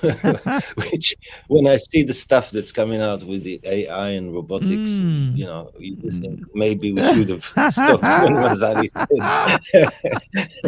said. Maybe his maybe he was more of a prophet than we gave him credit for. Maybe he will be that AI will destroy. I think he did see something that is true, but his reaction to it was too severe, and in the end the Muslims paid for that because they were bitten by the Christians. Exactly. And I think that decline and defeat and humiliation of the Muslim world has essentially, like you said, has pushed them more and more, because this is something actually a friend of mine, my Palestinian friend, who considers himself very much a sort of believing Muslim, although he goes out drinking with me, but nevertheless, he still believes that Islam is still the best way of living. And when I was telling him, like, how is it that everything in the Muslim world has declined and it's just into shit and it's just not progressing and it's just getting worse and worse in most of the Muslim world, and as soon as they adopt a Western ideology or Western ideas of progressing, like Dubai, like Saudi Arabia is done now, they seem to do better. And he's like, well, that's because they're fallen. They have to be more Muslim. They're not following true Islam. I'm like, well, there you go. That's why they're becoming more fanatical, is because they think that if they just become more Muslim, things will turn around for them. Well, there's something true about what he says. It's not quite exactly like this, I think, but there's a theory, right? There's a there's an academic here that the Israeli right loves. His name is Kedar, if anyone wants to look him up. But he says, if you look at the Muslim world, or at least the Arab world, you can see two types of countries, more or less. There are countries that are run the traditional way. They have a king, or they have like a sheikh, and it's a family. It's an like extended family. Whether it's the Sauds, the Kuwaitis, what they're called. Amirs. They're all called Ahl. Amir. Oh, you talk about the names. Yeah, they're all called Ahl something. Ahl is like the tent. Oh, Ahl I is see, the I tent, see. which means the house of The house of this. Oh, yes. Right, it's the house of Saud, right? And when they say the house of Saud, it's like thousands of people because he married like lots of wives. I mean, I don't remember how many, but lots. And he chose a wife from each tribe. So the tribes were united. Okay. He brought all the tribes, right? under one house. But all the infightings in Saudi are a lot across the descendants of those mothers. So the people from that mother don't like the people from the other mother, and they've got lots of in-family feuds that you can follow. If you follow them back, they go back to the tribe they came from. The tribalism is very strong, and the Sauds always have to deal with it. I mean, he locked up lots of his family, didn't he? Mohammed bin Salman. Yeah. Oh, yeah. He put a whole bunch of not just his family, but a bunch of all that senior rich Saudis. He put them all on the house arrest. But I think they're all like free now. It's just that he had to essentially. This was a shot across a bow. Like, you either do as I say and work and obey. Work with the stuff that I'm going to bring in, because he was going to do some radical stuff. And I think he had to make sure that all the people that would potentially oppose him are brought on the line, brought in to heel. And then he could then enact all this other stuff without resistance. Anyone who was going to resist him, he had to either kill them off or make sure that they're taking the knee. Once he was happy. And then, so the theory is basically that if you create a state based around a family or a tribe, it will be successful. But if you try to create a state based on the European model of a state, like Syria, Lebanon, Iraq, Libya, right, you get chaos because you put different tribes together, and basically the largest tribe rules and treats the other tribes, suppresses them like I mean, kills them, rapes them, steals their stuff, or can be more subtle and creates all sorts of laws that basically make them the thing is although I do agree with you, in the sense that yes, seems to be the model that works in the Middle East, but I think the Europeans created their own tribe. It's just their tribe is the tribe of, I don't know, the British, the tribe of the German, the tribe of the American. They brought everyone under a larger umbrella than... Yes. So if you're an American, once you get that American passport, you are now part of the tribe.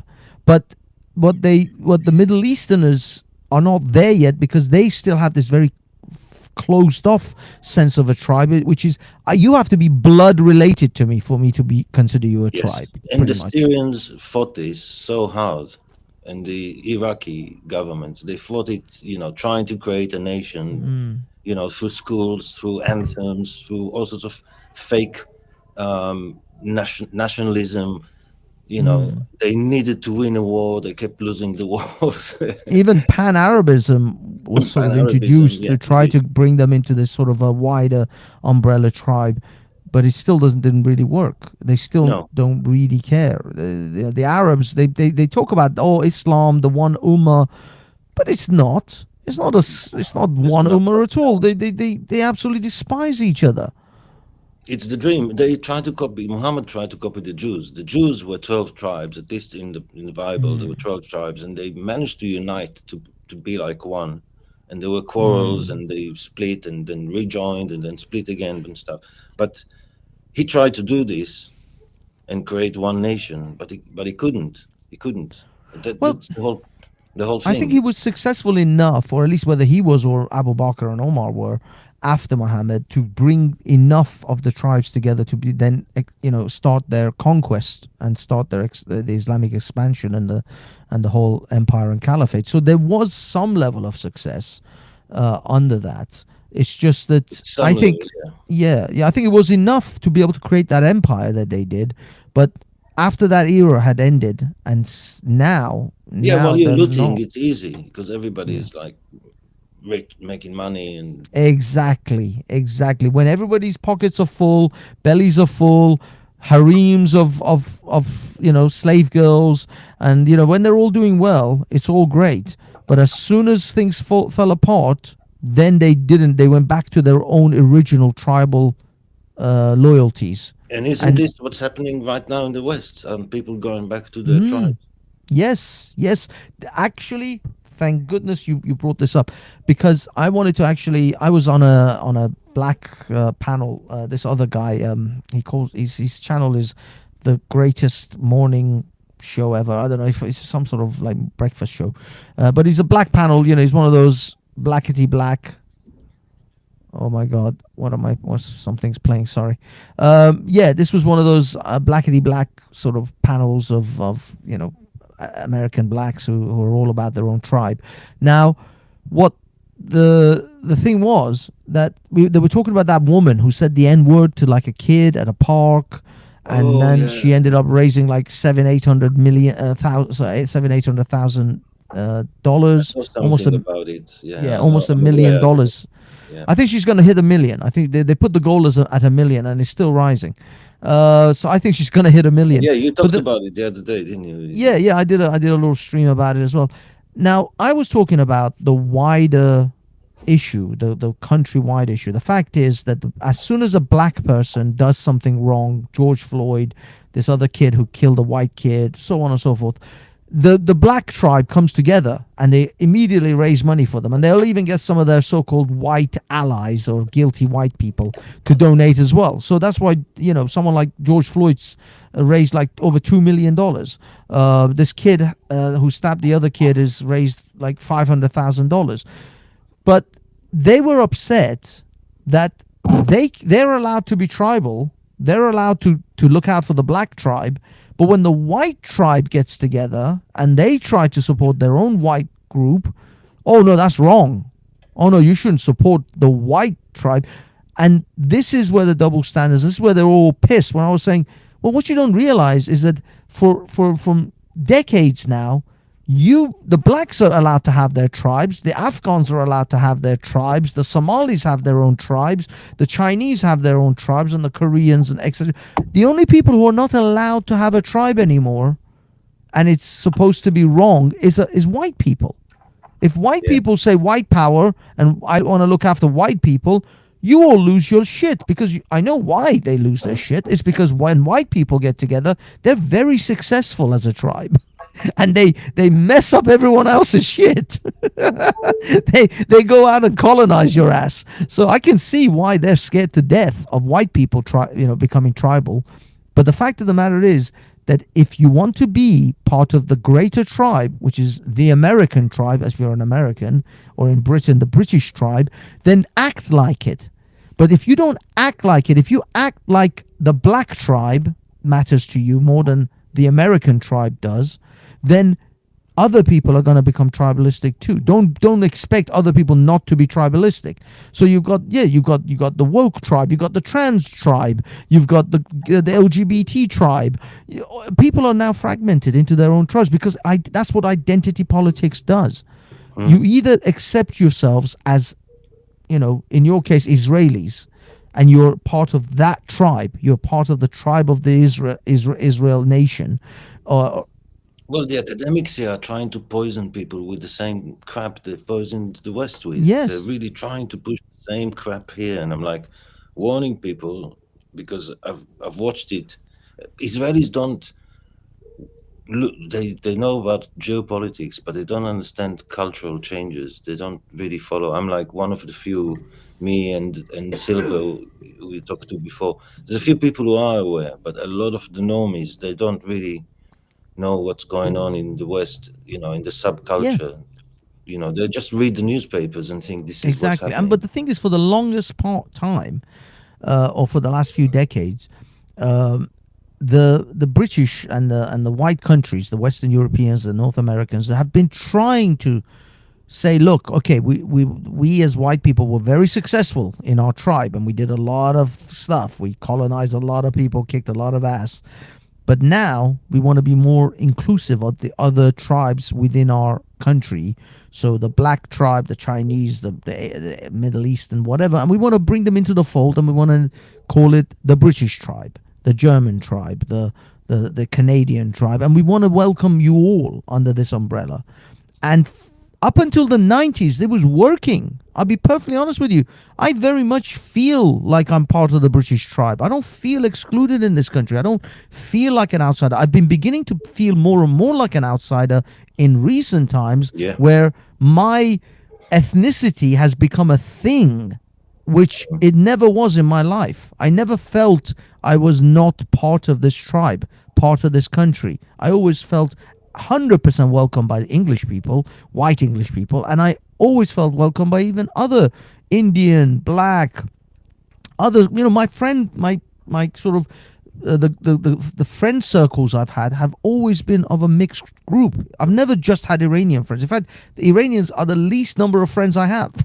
There's only a handful of Iranians I even care to talk to. I'm not a massive fan of the Iranian community in London. I'll tell you a story where I sensed something was off. The first time was in the 80s. I'm that old, right? I was very young. I was in London, and late 80s, maybe early 90s. I don't remember exactly. And I was like with a bunch of musicians, and we went to like some jam session, like after a gig.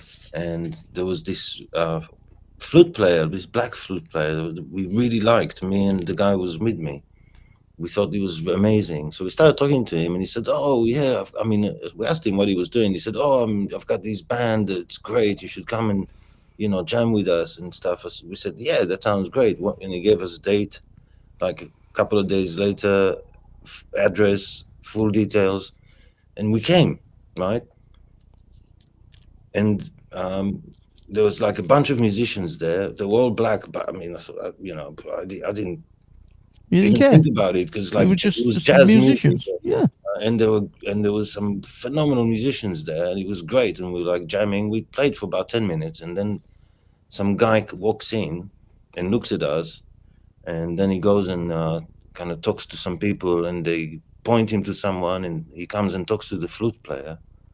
And the flute player then comes and says to us, "I'm really sorry, but you're going to have to leave." We said, "Why? Did we do anything wrong?" And no, he said, no, come out, I'll explain. He said, "Yeah, the head guy, he doesn't want any white people here." There you go. And when we said to him, "We're not really white. I mean, we're from the Middle East." I said, I'm Iraqi. Is that white? He said, "I don't know." Yeah, but you're white colored, man. You're white colored. You're too white. You see, this is exactly what I said in that panel actually the other day, because somebody sent in a super chat or some kind of cash app and said, "Take all the white people off the panel," and the host kicked out 2 white guys, but then he left me on.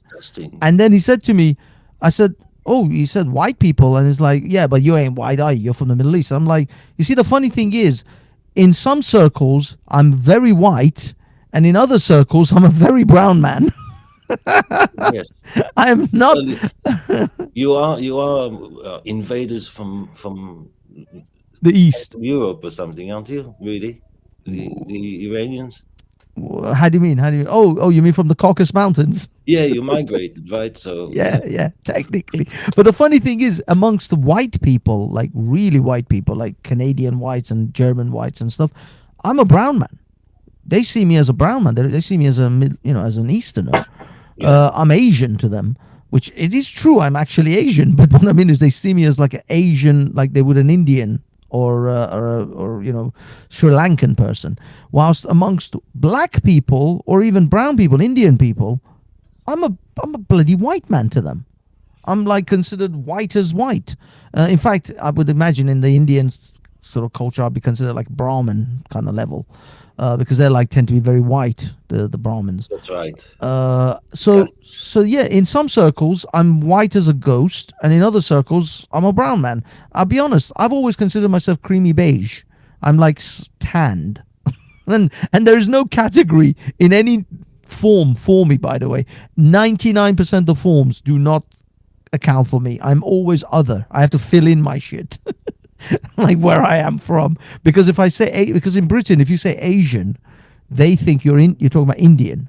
They're not talking about Middle Easterners or Iranians, Iraqis, Arabs. They don't consider them Asian in Britain. Asian means Indian, Pakistani, and in America, Asia means Chinese and Japanese and Korean. So the term Asian doesn't fit me in most of these places. So I have to always categorize myself under other, because it's the only category that fits. But this is what I mean. But again, getting back to the tribal thing, what I've noticed is what I was saying about this white woman who said a terrible thing. And don't get me wrong, I don't support what she did. She's a terrible person, and she seems like a bit of a, what in Britain we would call a chav, or in America like trailer trash. White trash kind of thing, and she kind of is. I'm not a fan of this woman. I don't care who she is. She's a bit of a trailer trash, bit of a kind of a commoner kind of individual, a bit of an uncouth individual, shall we say, with the way she behaved afterwards. She had her own baby in her hand, and she's giving a middle finger to another guy and saying "F you, N-word," with a toddler even I don't, and I swear like a trooper. I don't even swear in front of children. I feel bad about saying shit in front of children. No, it's just rude. It's just bad behavior. Yeah, she's a bad behaved, uncouth individual. There's no sort of charity towards her. I don't feel like you have to be charitable towards her in any way. Blonde. Young. But what I'm saying is, what I noticed in regards to this, you see, no matter how uncouth of a person she is, no matter how rude of a person she is, you shouldn't feel the permission, just because she said a word that you don't like, to try to destroy her life. What the black community tried to do after that video went viral was to destroy her life. They doxed her. They gave out her social security number. They contacted her employer. They tried to destroy her. And the white community said she is one of our tribe. No matter how terrible she is of our tribe. And if you're going to give money to some drug-dealing fentanyl taker like George Floyd, or some asshole who stabbed another poor kid in the heart with a knife, if you're going to make them rich, well, I'll tell you what, we're going to make her rich, just to show you that you can't destroy our people of our tribe's life. And that's what they decided to do. They said she's of our tribe, no matter how terrible she may be, the worst of our tribe, but she's still part of our tribe, and we're going to support her. And that's it. And the black people are pissed. The white people are tribal. It's like, you guys are tribal. You gathered together as a tribe to try to destroy her because she said a word that only black people, by the way, find offensive in America. I don't give a crap about that N-word. I don't find it offensive. I don't think any Arab or Chinese person gives a shit about the N-word. So it's a particular thing for the American blacks. And then you could say other blacks in like the diaspora might be a bit miffed about it as well. But Africans don't even care about that word. Nigerians don't give a shit about the N-word. It's really very much a black American thing. The strange thing about this word, it's unlike any other word, because there are words for Jews, for all sorts of groups, right? But those groups don't use those words either, right? There's like a bad word for Jews in America. Yeah, the K word. I mean, Jews, the way it worked out, that word was created by German Jews who looked down on East European Jews. But very quickly, it was taken up by anti-Semite and neo-Nazi types. So Jews stopped using it because it became too bad to use. But with this N-word thing, I'm not saying it because, first, it doesn't exist in Hebrew. We don't have that word. We just have like either African or black. So But we also Yeah, have we say the same. We don't which is- have any other which is, words for black people. We have a biblical word for Africans, which is from the Bible. It's Kush. But the Kush, the technically, Kushites. It's technically it's Ethiopian, so it doesn't really mean. Doesn't really mean all of Africa. Yeah. Yeah, yeah. So the fact that they're using that word is very confusing, and it seems deliberate. It seems like it seems like a weird power game. We can say this word, but you're not allowed to say this word. It's like if it's a bad word, no one should say it. Well, this is what I said actually to the black people that I talked to for a long time. Is that why don't you guys just let that word die? It's not a word that is required in any vocabulary. It's not a day-to-day usage. It doesn't have a functional usage. It's not like they or me and I, and you know what I mean. It's not actually a word that has a function in language. It's a slur, and you guys, if you just stop, no one would use it. It will just go away. Yeah. And yet exactly. you don't. You empower it, and you keep like the messed up thing is they make popular entertainment with it, and then they chastise you if you're a white person and you say the lyrics to the rap song that they created that you like. Yeah, it's a power game. It's a power game. It's literally to demoralize.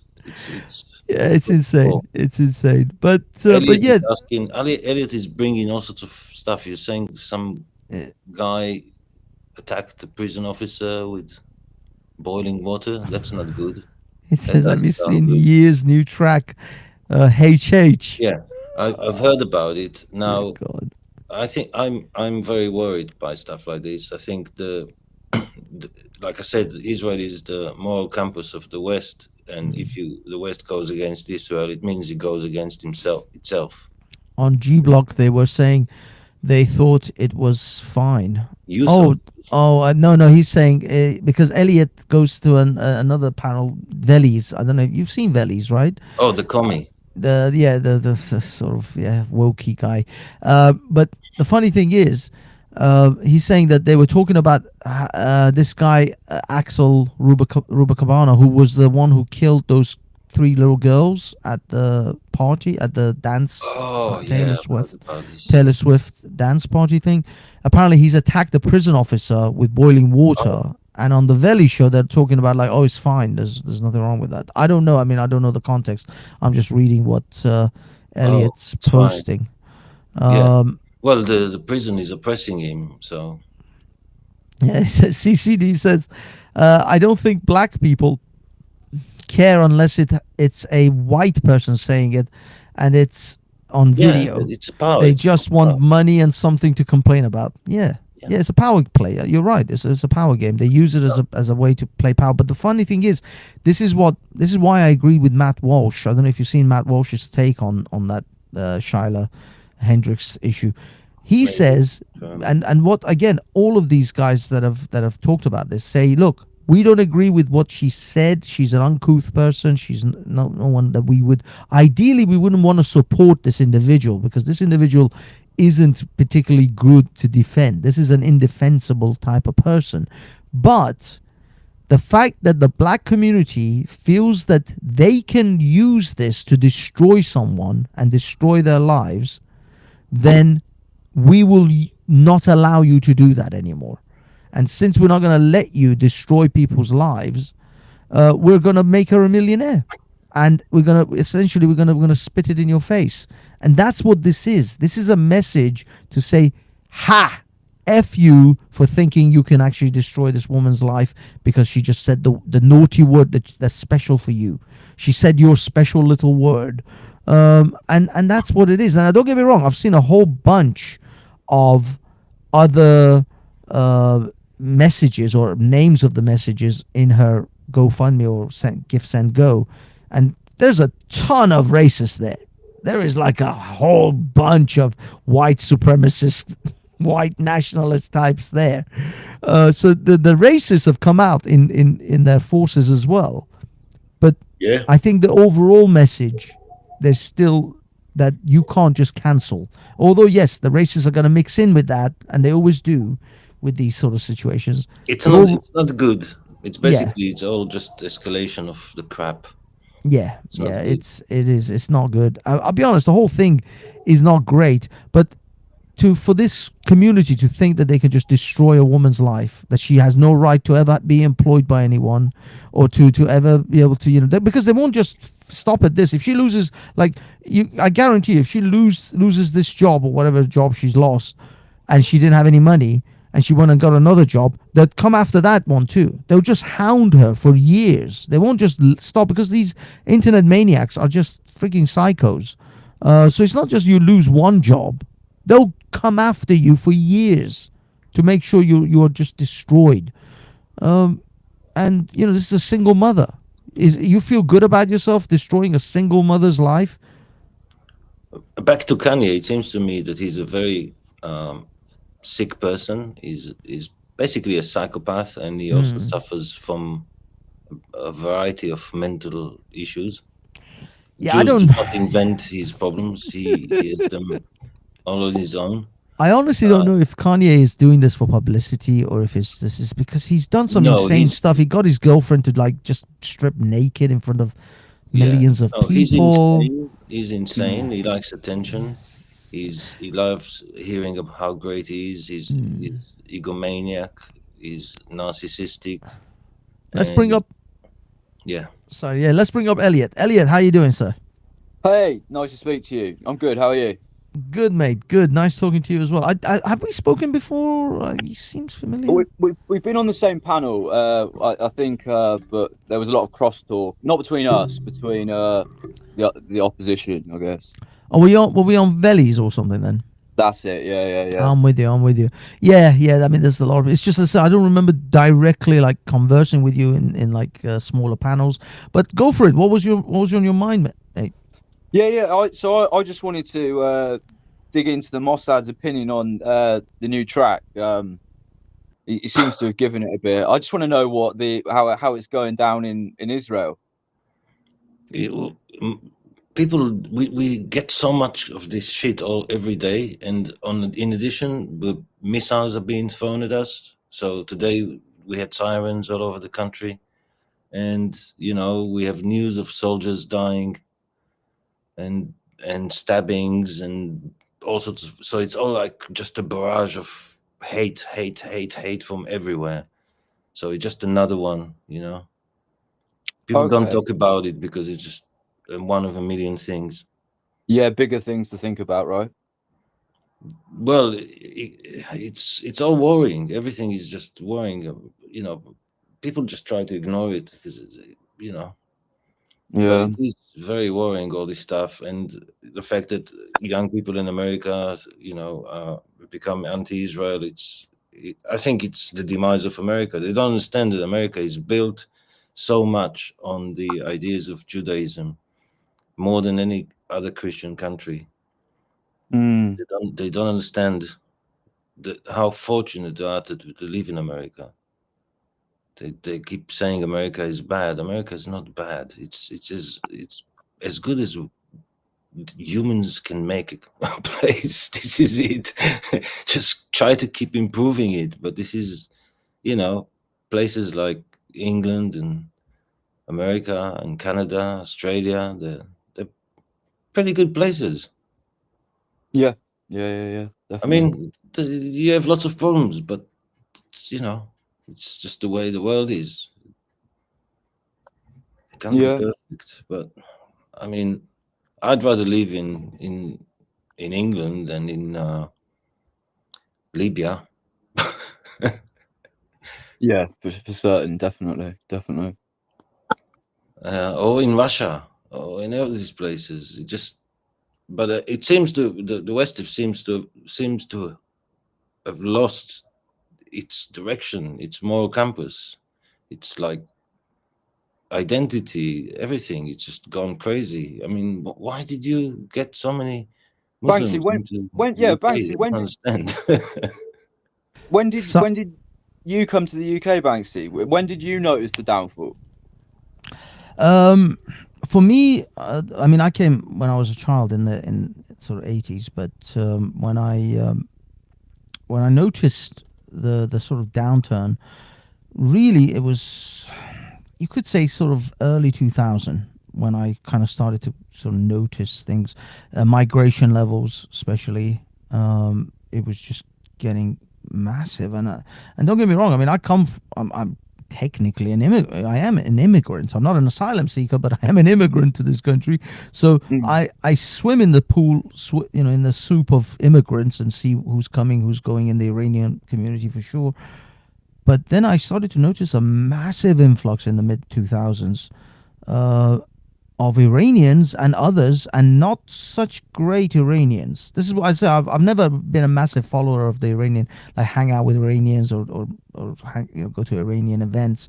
So I've never been that involved in the Iranian community. But I started to notice a lot of nefarious people in the Iranian community, a lot of drug dealers, a lot of people doing dodgy stuff.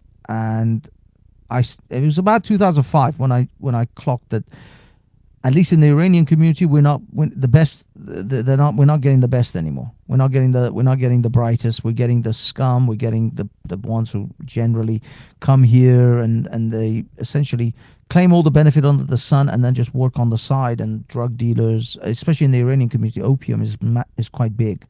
Opium dealing. They're not as big with smoking weed, but they are more into opium. So I noticed a lot of opium dealers around and people, Wow. There's a lot of that stuff. And I'm thinking, if this is happening in the Iranian community, and we're a tiny community in comparison to the Pakistanis and the Indians and other communities in Britain. So if this is coming over from that community, God knows what else is coming in from the other communities. My God, the monsters that are coming in must be horrendous. So yeah, it was really 2005 when I thought, okay, this is getting bad. This is, and that was when I would have considered, like, okay, now it's time to stop this shit, right? It's getting bad. Let's close the doors. No more vacancies, please. We're getting some really dodgy people coming in. That's usually when you shut the door. No, the door just stayed open until now. Yeah. And they just got worse. Sorry, go on. Yeah, no, I completely agree with you. It looks like we're it's going to last. Hold on, I can't actually hear you, Elliot. I do apologize. Bear with me, Elliot. Bear with me. My headphones dropped out. Sorry, Elliot. Just give me a sec. I do apologize. I was thinking I can't hear you. Okay, go. I completely agree with you. And we need to turn around the ship and look at ways where we can stop accepting these people. I wonder if there's some lessons to be learned from Israel. Well, the thing is, Israel has, well, I mean, there's lessons to be learned, sure, but Israel has a very different mission statement. Essentially, Israel's, although they have like 20% Muslims, as everybody says, and the Muslim community and all that is pretty decent. It's just that Israel has a mandate to remain Israeli. It remains Jewish. It has to have a Jewish majority because it has to remain a Jewish homeland, because it's the only Jewish homeland for the Jews. The Somalis, it may not. Somalia is the only land for the Somalis, yes, but the Somalis can exist in other corners of Africa. They can be in Eritrea and other places too. And generally, they have a much more of a comfortable, you could say, maybe a situation in Africa or even the Asians. The Iranians, that's the only place for the Iranians, but they can survive in Dubai. They can, get on well with the Iraqis or other people. So there is other avenues for them. But unfortunately, the Jews, given their history and the pogroms and all the killings, they have no choice. They can't risk it anymore. They've had too many situations where they were just trying to get, people were trying to wipe them out. So they can't really remain as permanent guests without a homeland in other countries. Whilst in Britain, the British, yes, the English, the Welsh and the Scots have to keep, it is advisable from someone like me to remain the majority of your land. If the Britain is no longer majority English, Welsh, and Scottish, then they're not England anymore. They're not Britain anymore. They're just some, I don't know, some wayward country that people just come in and go. It's like an airport waiting lounge. It's not England. It's defined. England is defined by the English. Scotland is defined by the Scots. And I'm not talking about some Pakistani dude who calls himself Scottish, like what's his name? That Hamza Youssef. No, I'm not talking about people who claim they're English, like Sadiq Khan. No, these people are not English. Rishi Sunak is not English. He will never be English in a billion years, like I will never be Chinese or you will never be Japanese. It will never happen.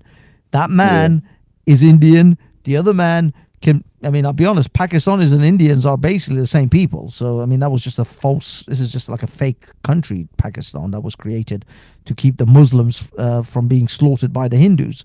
But nevertheless, those people that is their country. Pakistan, India, whatever, that region, that's where they come from. They are not an Englishman. They are not a Scotsman. They are not a Welshman. Cabana... Axel Cabana is never going to be a Welsh boy, no matter how much the media tries to gaslight you into that shit. And it's the same with Sadiq Khan. It's the same with Rishi Sunak, with Hamza Youssef. These people are foreigners who live in this country, just like me. I will always be an Iranian that lives in Britain. So a question for the Mossad would be...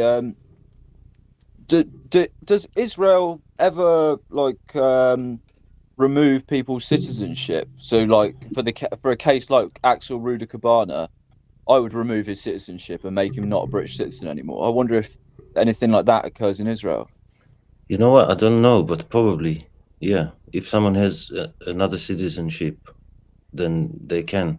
But although we have a right-wing government, we have a left-wing court. So even if the right-wing government wants to kick someone out, then the court takes over, and then all the EU and all sorts of NGOs get involved and finance the defense, and there's all the best lawyers in the country represent this guy that was, and then the media gives us these stories about how wonderful this person is and how we shouldn't kick them out and so on. So it's not that different in Israel.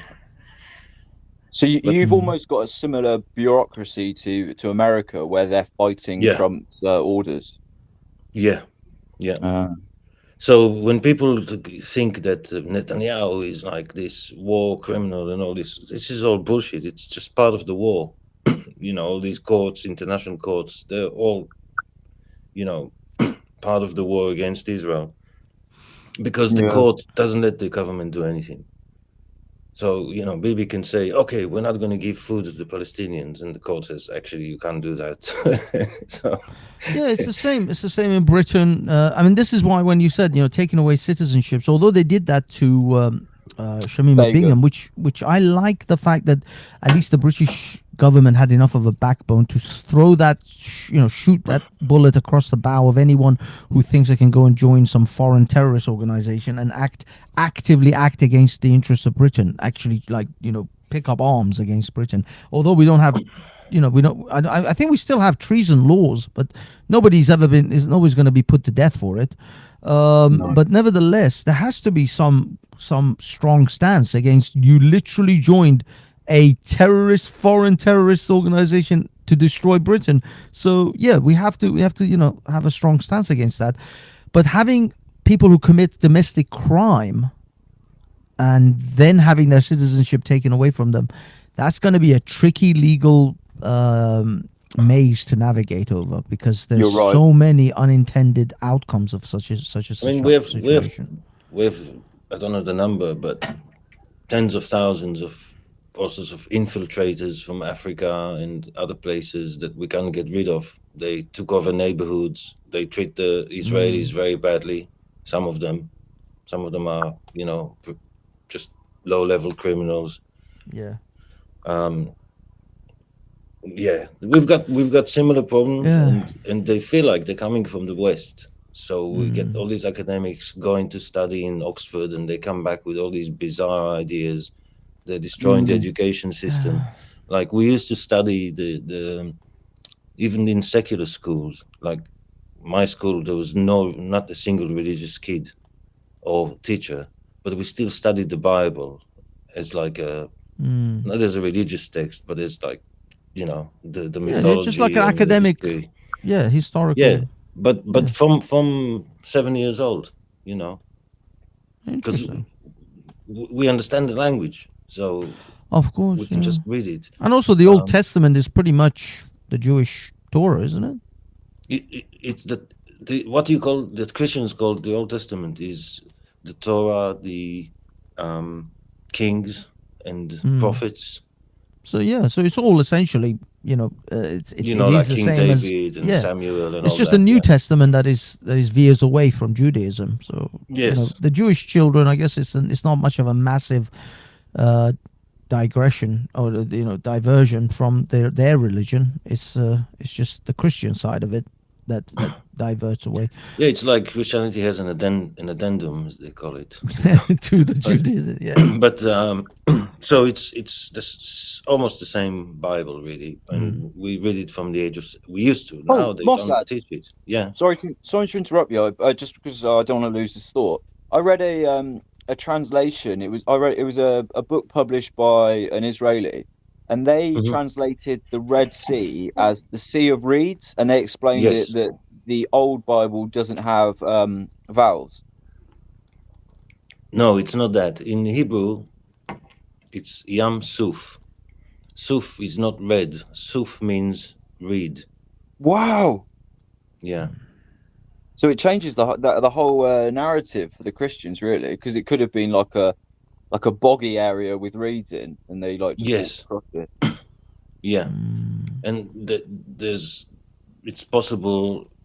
It's also possible the story got exaggerated over the years and retold, and who knows exactly. But we have. There was actually, if you're interested in this sort of stuff, I love this sort of stuff because trying to understand where things come from. I listen to all sorts of ancient history, and there's an Israeli channel where all the biggest experts in the world on this give their opinions. And there's lots of Hebrew words that we still use today that come from ancient Egyptian. Okay. yes. So that actually. They try to explain it, saying, well, Egypt ruled the area at different times. But when you try to match the words and the times, they don't fit. It's only if you put the Jews further back in the past as speaking the Egyptian language or borrowing words from it, they make sense. So there's definitely some truth to the story of the Exodus, whether it was, you know, all the people that it says, and it's probably exaggerated, at least for me. I'm not a religious person. But I think there's a lot of truth in it as well, because just the evidence is too much. We still call the Nile River by its ancient Egyptian name that the Egyptians forgot. What was that? Ye'o. Oh, yeah. Oh, all right. Yeah, Yeah, that's of course, why they because said that's the original Egyptian. See, this is the thing. Actually, this is. I wanna sort of put this to you, Mossad. There's a Chaotic Truth is another channel I go to, and he's an African chap, and we were talking about Kemet. Now, this is where the Kemet, because there's a lot of people. There's another guy who comes down to Speaker's Corner, Kalam. He talks about Kemet a lot. He's very interested in Kemet because he reckons In that what? Kemet is Kemet? Kemet. Yeah, Kemet is the original Egyptian religion, and he believes that that is actually the progenitor of Judaism. That Judaism came out of Kemet. It's true to a degree, but there's in Judaism is a lot of things. So if you look at it, there's Persian stuff in it, as well. Exactly. It's all the amalgamation of all these different influences. But one thing I wanted to tell you before I forget this point, what Chaotic Truth says is that he believes that the original Jews, the Hebrews, Israelites, whatever, were actually black in this sense. In this sense. Okay, let me give his case. What he says is that Moses, as the story goes, was a baby that was adopted by the Egyptian pharaoh's wife Daughter. or whatever, daughter, and he blended in with the Egyptians quite easily, and nobody even sort of thought any difference between them. Now his they were not theory black. comes. No, but that's the thing. His theory is that the ancient Egyptians of the time, he is almost 99% convinced that they were sub-Saharan African. They were not this Arab-looking people that we see today as Egyptians. They looked absolutely like Sudanese or Somalis, and that Moses was in fact, and the original Jews were in fact that color as well, and that sort of complexion. And that is why Moses blended in with the Egyptians, because he was also Sudanese, Somali looking, and that's where all the original Jews were. No, no, because we have, if the story is true and the timing is roughly right, okay, then at that time the Egyptian dynasty was not black.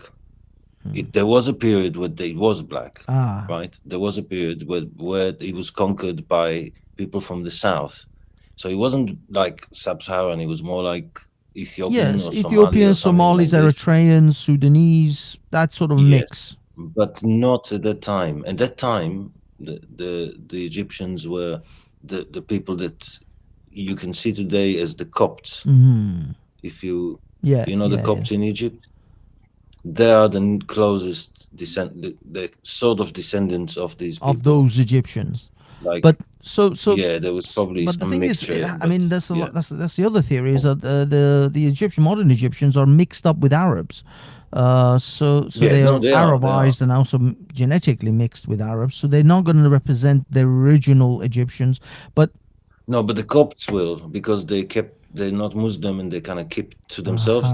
But the Copts have other mixes with Greeks and all sorts of other Christians, but they've more or less stayed as a sect because they were hated kind of by the rest of the people. Yeah. So but what I'm saying is, when you say that there was a period where the Egyptians were black, was this pre-Judaism or after Judaism?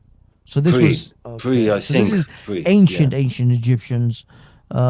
Yes. Would you say Ramses? Not Ramses. Ramses would have been more modern. If you want to go into this, then Moses is actually it's Mose, and it means son. So it's like literally like Watson. So every name ended with Mose. Almost every name, especially if you were a king, you were always the son of someone. I see. It was part of being a king. Is the name would end with Mose. Why would Moses then the story be called son? I mean, that would be a weird name for a kid. Because it's short. So his name must have been something like Tutaputum or whatever Mose at the end. But they just sort of took that last. And that means that he was a prince, effectively. So he was from the dynasty, probably because it was a name that was normally given to people in the ruling class. And that was a shortened version because who knows why. Yeah, I mean, it could they called him Mose, and that we don't say Moses, we say Moshe. But the modern Israeli mispronounce Moshe. It should be closer to an S sound. Yes, which is closer to the Egyptian. The Arabs and the Persians and Iranians, essentially, we've been Arabized in our language. We all say Musa. Musa. So it's closer, maybe, right, to the original. That's closer. But I mean, we don't call Jesus. As you know, in Islam, Jesus is Isa, and Moses is Musa. Yeah. David is Dawood. Dawood. Yeah. My mum's uncle was called Dawood. Yeah. Because he was born in Iraq. Of course. But I mean, that's I said the pronunciations are very different. I mean, the thing is that there's like a million things. The pronunciations are very different. I mean, I started to discover this when I realized Xerxes, the name Xerxes, the Persian king, is nothing of the sort in Persian. Persians never called him Xerxes. This thing is a pure innovation. It's the Greeks couldn't say his name. because so his they- name, his real name. You know what his real name is? Is Shahoyar Shah. You try saying that as a non-Persian. But you know the one that the Jews called the Hashverosh from the Esther story, the drunk king, the drunk Persian. He came later. He was like the decline of the empire. It could have been Yazgad the third or one of the other ones. No, it's like Ashish something. But that's what I mean. It's like Shahoyar Shah. Shahoyar Shah. My mum was like, when I was talking to her about the movie 300 and all this, she goes, yeah, Shahoyar Shah. I'm like, what? She goes, yeah, his name is like, that doesn't sound like Xerxes at all. Because we don't call him Xerxes. Well, they were all started with Shah. Shah. Shahoyar, and then Shah at the end is like Shahoyar, Shah. But Cyrus is not Cyrus to us. It's Kurosh. Darius is Dariush. We call him Darvish. Yeah, you see what I mean? These are like the names. Like if we just take names and look at how they have been mistranslated or kind of quoted over the years. Imagine how much of the Bible has and the Torah have been completely misread and mistranslated from the originals because they can't even get names right. You think they're going to get all these other details? Well, with the Hebrew, we know the ancient pronunciation because they marked it, and the very religious Jews did their best to maintain it. So we know that we are saying it wrong. Like educated Israelis know that the modern Israeli accent is not like how it was pronounced back then. We know it, but we just don't bother. But there are some Israeli sects, right, that are religious sects that insist on pronouncing things like they were. And we can still understand them, but it sounds a bit. Sorry, Elliot. Go ahead, mate. I do apologize. We talk a lot. No, so I was just going to ask. So why do you think the Christians made the mistake of calling it the Red Sea then? There are some mistranslations. Okay, it doesn't look similar to the word you use. Yeah, it must have been translated wrong, and someone thought it was translated correctly, and someone thought it was an error and fixed it to red, and it stayed. That's my theory. And the theory about vowel markers. I've had it happen with an ad that changed my life. I can give you a short fun story. When I was a kid and I started playing the guitar, my mom said, "Oh, you should." There was an ad. They're looking for a guitar player for a band, and I thought, "Oh, great! I want to join a band." Brilliant.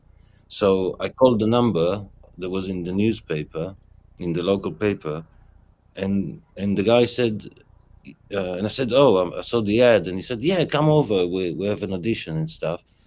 So I turned up, and then he said to me, "Oh, it's been a mistake. They took out the word bass." So I advertised we're looking for a bass guitarist, and they took out the word bass. So we're looking for a bass player. He says, "Can you play the bass?" I said, "I never played it, but I can try." And he said, "Okay, here's a bass." And he was really big. I was still a kid, and it was much bigger than a guitar. But I sort of managed. And he said, "You know what? I think with a bit of practice, you'll be okay." Did you persevere? I replaced him for a week. He basically he was, I don't know where he went on vacation or whatever. I can't remember. And I replaced him for a week. There were like 3 gigs. Hello. That's very impressive. And that was my beginning. That was my beginning in the music career that eventually failed. Guys, we have a couple of new music people. business I don't know how I can get everyone on here because now I've got all of this going on. I guess that's the best way. That's the only way I can get everyone on here. Hey, Fizz. Hey, what's up? Oh, I'm sorry, is it Timothy? Timothy, how are you, sir? I can't complain. Good. And big up Omar or Fun with Dirts. What do you mean? We can all complain. And Jupiter, oh my God. My God. Long time so no many, see. You've been so popping many. into mine when I've been too busy to sort of drop the link. and I've been ranting. But I am going to start doing more open panels again if you want to drop by. Oh my God, what have you done to Veli? Belly? Why? What's wrong with He's had virtual meltdowns for about 3 days over you. Okay. I'm not really sure what I can do about that. It's not my fault. Yeah. He sees one thing and thinks. Oh, I lost Elliot. Okay, it's okay. Sorry, I thought I just wasn't able to see everyone. And we've lost Timothy. I just had one No, thing quick to say. Timothy's here. TM's here. We lost. All right. We lost Elliot. Yeah, we lost Elliot. Sorry, Elliot. Elliot, come back if you want to come back. I don't know. Maybe you just wanted to go off. Sorry. Let me just get fun. What was it that you wanted to say, and then I'll get back to you, Jupes. And in about 1 hour on straight up metal detecting on the YouTube, there's a Bob Ross coin giveaway for one of their metal detectors, Tripwires, doing the special. It's going to be on in an hour on Eastern time. So be there, Hafez. I expect No worries, you to be dude. there. I'll try. I'll do my best. All right, man. I'll talk to you later. Have a great Laters, night, everyone. Man. You Bye, too. everyone. You too. Bye. Okay, this is a bit weird, guys, because I can't get everyone on the. I can't have everyone be seen on the panel. It's working. I can see Yeah, 5. I can. people. Yeah, now. Oh, you did no, a minute I'm ago. not You had moving all of us. I'm not touching anything.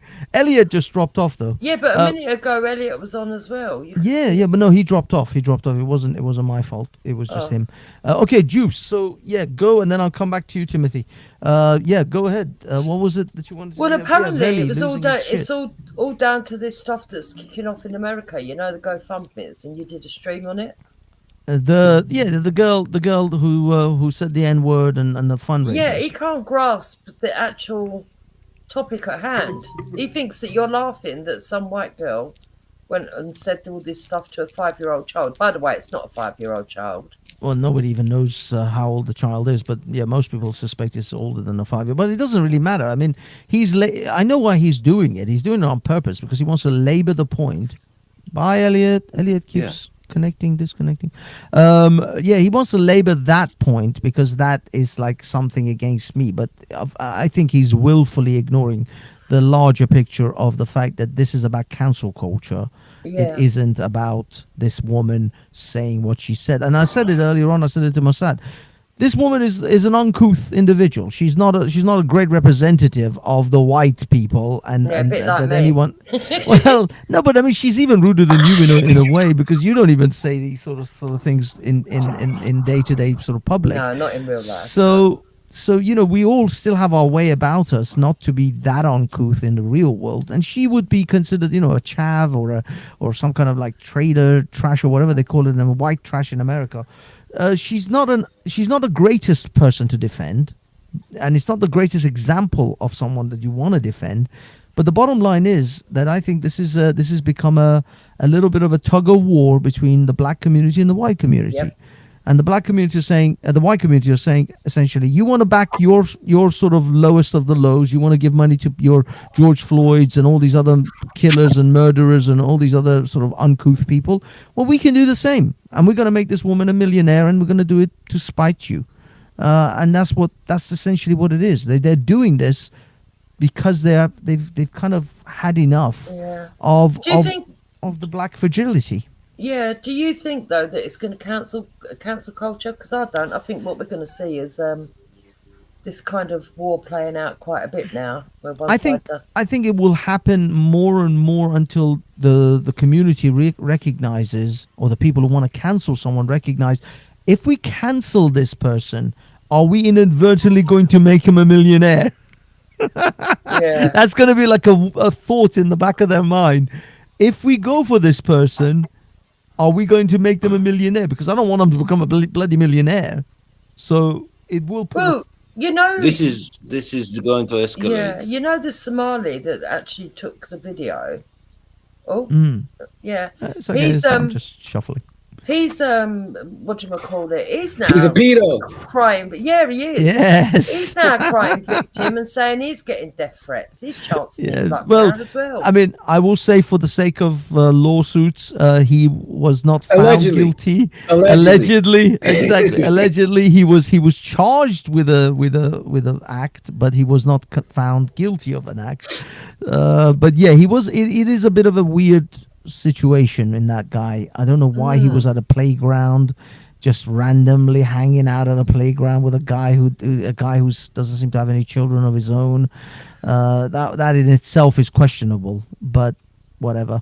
But yeah, Timothy, go for it. What's your thoughts? So I think the big thing is I don't think it's going to turn into anything. I think people are just going to stop caring. Like I just don't think people really care. I think that it's fun for us to, and I know we joke and and I see you a lot on CT streams and we have fun with conversation. But honestly, at the end of the day, I think people are just going to stop caring. And if you look at where a lot of these things are derived from, it's not just somebody picking on somebody out of nowhere. There's always a before. There's always a cause and effect. So we're looking at these situations. This isn't 1960s where people are picking on black people or black people picking on white people. It's just kind of like we have something that starts it and then something that blows out of it. And I think people are just going to start to see like, this is stupid. Like, look at that statue in New York City that they just put up. How ridiculous about that. How ridiculous is that? Like, and even then, like, I think now people are just starting to see the comedy of it. Like, yo, all right, isn't this a little bit more just funny than it is serious? And I think that's where it's going. Where, like, I know you're saying it's a tug of war, but I think that group is going to be big in the beginning, and people are just going to start letting go of the rope, saying, you know what, this is kind of stupid. You know what I mean? And I think that's what we're getting. Yeah. Eventually, it will obviously fizzle out. For this campaign, it will fizzle out. It's just that I think it is sort of just an escalation. Yeah, I just think it might be the beginning of some form of maybe sort of leveling off the cancel culture. Right now, certain groups think they have carte blanche, that they can destroy someone's life just because they said something that they don't find right. You could. This is why it up until recently, I guess you could say, people like what's her name, J.K. Rowling, people like Elon Musk. These people could say whatever they wanted because they had FU money. They could do. You couldn't cancel J.K. Rowling. She's got like few billion in. You can't cancel Elon Musk. He owns friggin' Twitter. So. You couldn't, unless you had FU money, you couldn't really say and do these sort of things. Now, with this situation with this Shiloh woman, it's kind of like a little shot across the bow of these cancel culture mobs. That if you want to cancel someone and they don't have FU money, we'll give them FU money so that they can outdo you. So they can then turn the finger on you. But if that happens more and more, then the cancel culture mob is going to start to kind of doubt. It's essentially introducing like a little splinter of doubt. Like if we go after this person who said some words that we don't like, are they going to become a millionaire out of this? Because I don't want to turn this despicable person into a millionaire. I see it differently. I see it as an escalation, and the people on the other side of it will see that as a proof of the white supremacy, and they will use all the messages that were posted that are racist to escalate things even more. From cancel culture, but what are they going to go to? What's the next level? Violence. No, I don't think so, because these people aren't as tough as you think. Yeah, most of these cancel culture mobs, they're just happy to be behind the keyboard. Yeah, they're not going to actually go. Yes, if that woman goes out and starts holding speeches about how she loves saying the N-word and there's like some kind of event. No, it won't be about her. It will be the next time. Well, you say that, Banksy, but don't forget how it started. I mean, look what they did to the dad when he went to try and sort of appease things. Are you talking about the stabbing or the boy that got stabbed? Yeah. Well, they didn't. Yeah, you're right. They treated him terribly, and he's trying to be all like, "Oh, I forgive the boy and this and that," and yet they still treated him like crap. I don't know if but that's no one's actually how ironic though, Banksy, that The boy that did the stabbing, Carmelo, I think his name. Yeah, Carmela Anderson or Yeah. Andrews? He was asked to leave somewhere, didn't like it, and stabbed someone. The father was asked to leave and walked away. Yeah, they're gonna blow that up at trial too. They're gonna point that out. But the DA is gonna say that, well, these are kids versus adults and this and that. I mean,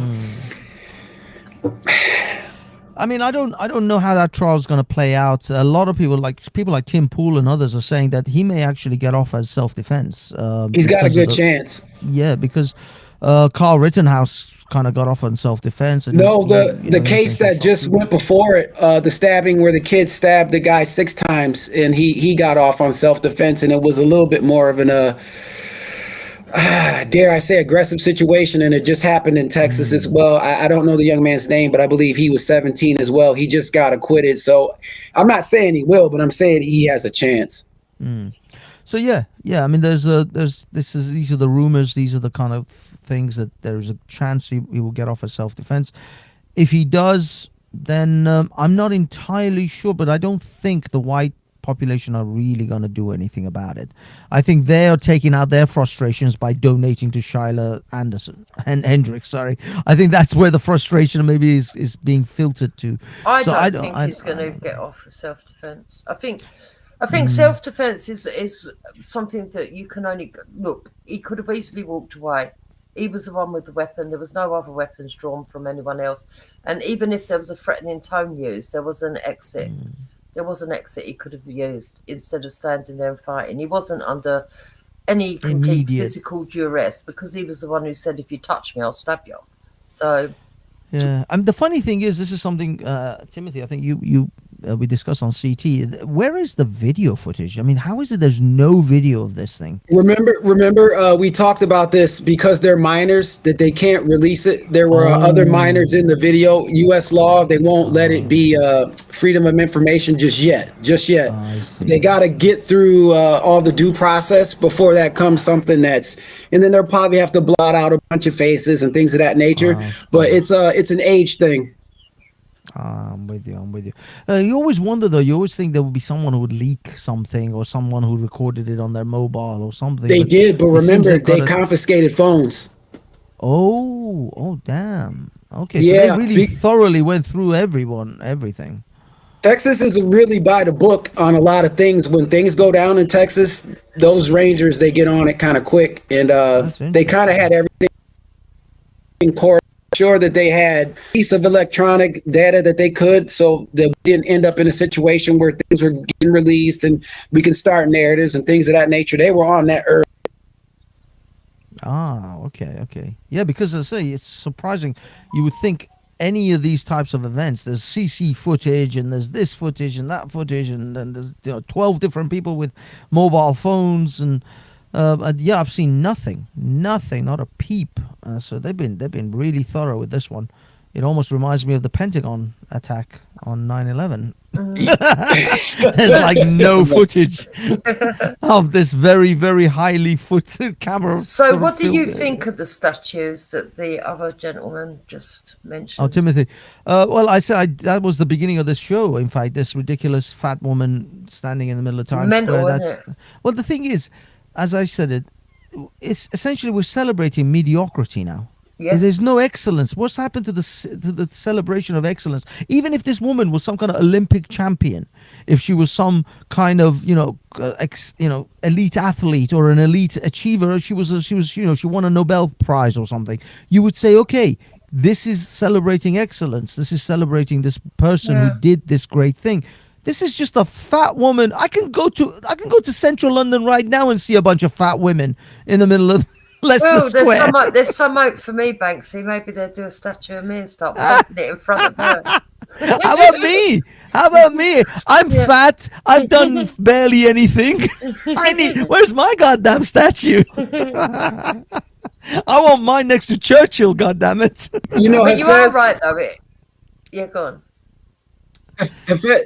One thing I appreciate about Europe, I was blessed to be able to live in Europe in 2 different points in my life, once in my 20s and once in my 40s. And to have a statue there, you had to have done something significant, helped culture, And it's like, and then they go, well, I saw the question, well, who is this woman? And they go, well, it's whoever you want it to be. And I said, what?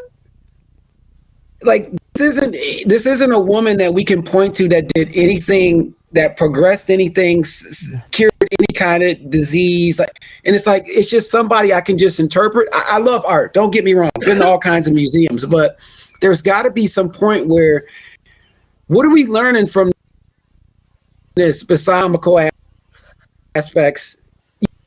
Well, You know what I mean? Like, it's just provocation, isn't it? But anybody that actually gets provoked by it are a bit daft anyway. I mean, it's just more baffling and, like you say, comical than anything else. I mean, what does it really stand for? Nothing. And that's what I was saying, Banks. You know, in 100 years, all the other statues, in 100 years, somebody could take their kid to a park and the kid says, Mummy, use that statue. And you say, oh, that's so-and-so, so-and-so. They did so-and-so, so-and-so. It's educational. But this statue, someone's going to say, well, it's only temporary anyway, thank God. But somebody in 100 years, someone would go, and who's that lady? Dunno, just anyone you want it to be. Yeah. I mean, nobody's even going to remember this in a month's time, let alone 100 years. You must be joking. 100 years in a couple of months, this will be all forgotten. It's the same as that defiant girl in front of the stock exchange bull. You guys remember that? I would agree. If it wasn't 12 foot tall, kind of hard to forget. It'll fall off the news cycle. No one will even. But do you guys remember that defiant girl in front of the stock exchange in New York? No. Yeah. I remember like, this. You see, only one out of the 4 panelists even remember it. No, I don't remember it. But I do know that It's artist has had statues done here as well, apparently. Yeah. He's got 2 of them here. He's had one in Rome. He's had one. It was some other place. I think another place in Europe. But the thing is, getting rich on nothing. That's something that means absolutely nothing. Mental. Yeah. It's probably paid for by the city with tax money. Oh yeah, definitely. Some sort of art. It's to provoke. It's meant to provoke. What they want is people to be provoked, but it's got to such a point now where people are like, "Oh, again, yeah, all right, whatever." Yeah, I'll show you guys this image. This was the defiant girl from a few years ago, where they. Let me see if I can share thy screen. Are you chinky chops? You guys remember? Oh, right. You remember this one? This was in front of the bull from the stock exchange. Okay, yeah. Bull. Yeah, now I remember. Yeah, this one. They stuck this for a while. Then another artist came and put a little dog that was peeing on her foot. Oh God! Next to her. Awful, I think. Yeah, this. But if you think about what it means, it's the bull is the symbol of capitalism, which is America, and this girl is anti-America. Yes. Little Greta Thunberg or whatever her name defiant. is. yeah, exactly. She's against capitalism. I mean, it's sort of against capitalism. I'm not really sure. I mean, it's weird because you would think she would have some kind of, I don't know, sickle and hammer or something on her chest, as like super communist girl. I mean, this is it. This is what I mean. Nowadays, art, these sort of modern art things, they're pointless. They don't really make any real impact on people anymore. I don't think none of it represents the people, and I think eventually. I think this one did. Just had a negative impact. What, the fat one or the defiant girl? The girl is actually effective. It's actually effective at making you think that, you know, the pure little girl in front of the big machine of capitalism, you know, and she's the hero in the story and all this bullshit. I mean, but the fix for corrupt bankers is not communism. It's just another tried. system. Guys, as a side note to Elliot and also anyone else who's interested, I have been listening to Kanye's recent track, It's weird, and it does say Hail Hitler a lot. Unfortunately, I can't play it for everyone else, so you guys have to just go and find it on X. But it's some weird shit that this dude is into. I don't know what he's been smoking, but Ye has got issues on lots of levels. I think I used to think he was just trolling, but I actually think now that he is pushing black nationalism and is really anti-Jewish. I think he is anti-Jewish now, really. He's a very hateful person.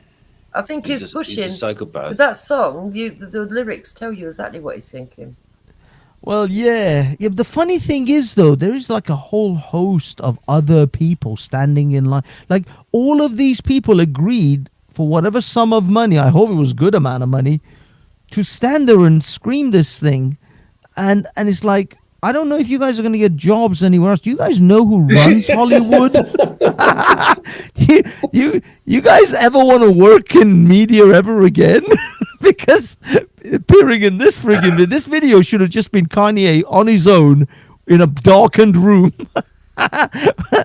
And he's going on about Jews. I mean, he's like, and Jews made him rich. Just be grateful and made count him the money. rich, made him a multi-millionaire, billionaire at one point before Adidas pulled the rug from his legs. But I mean, look, he's talented. I like Stronger. I listen to that a lot. That motivated me. I like some of his songs.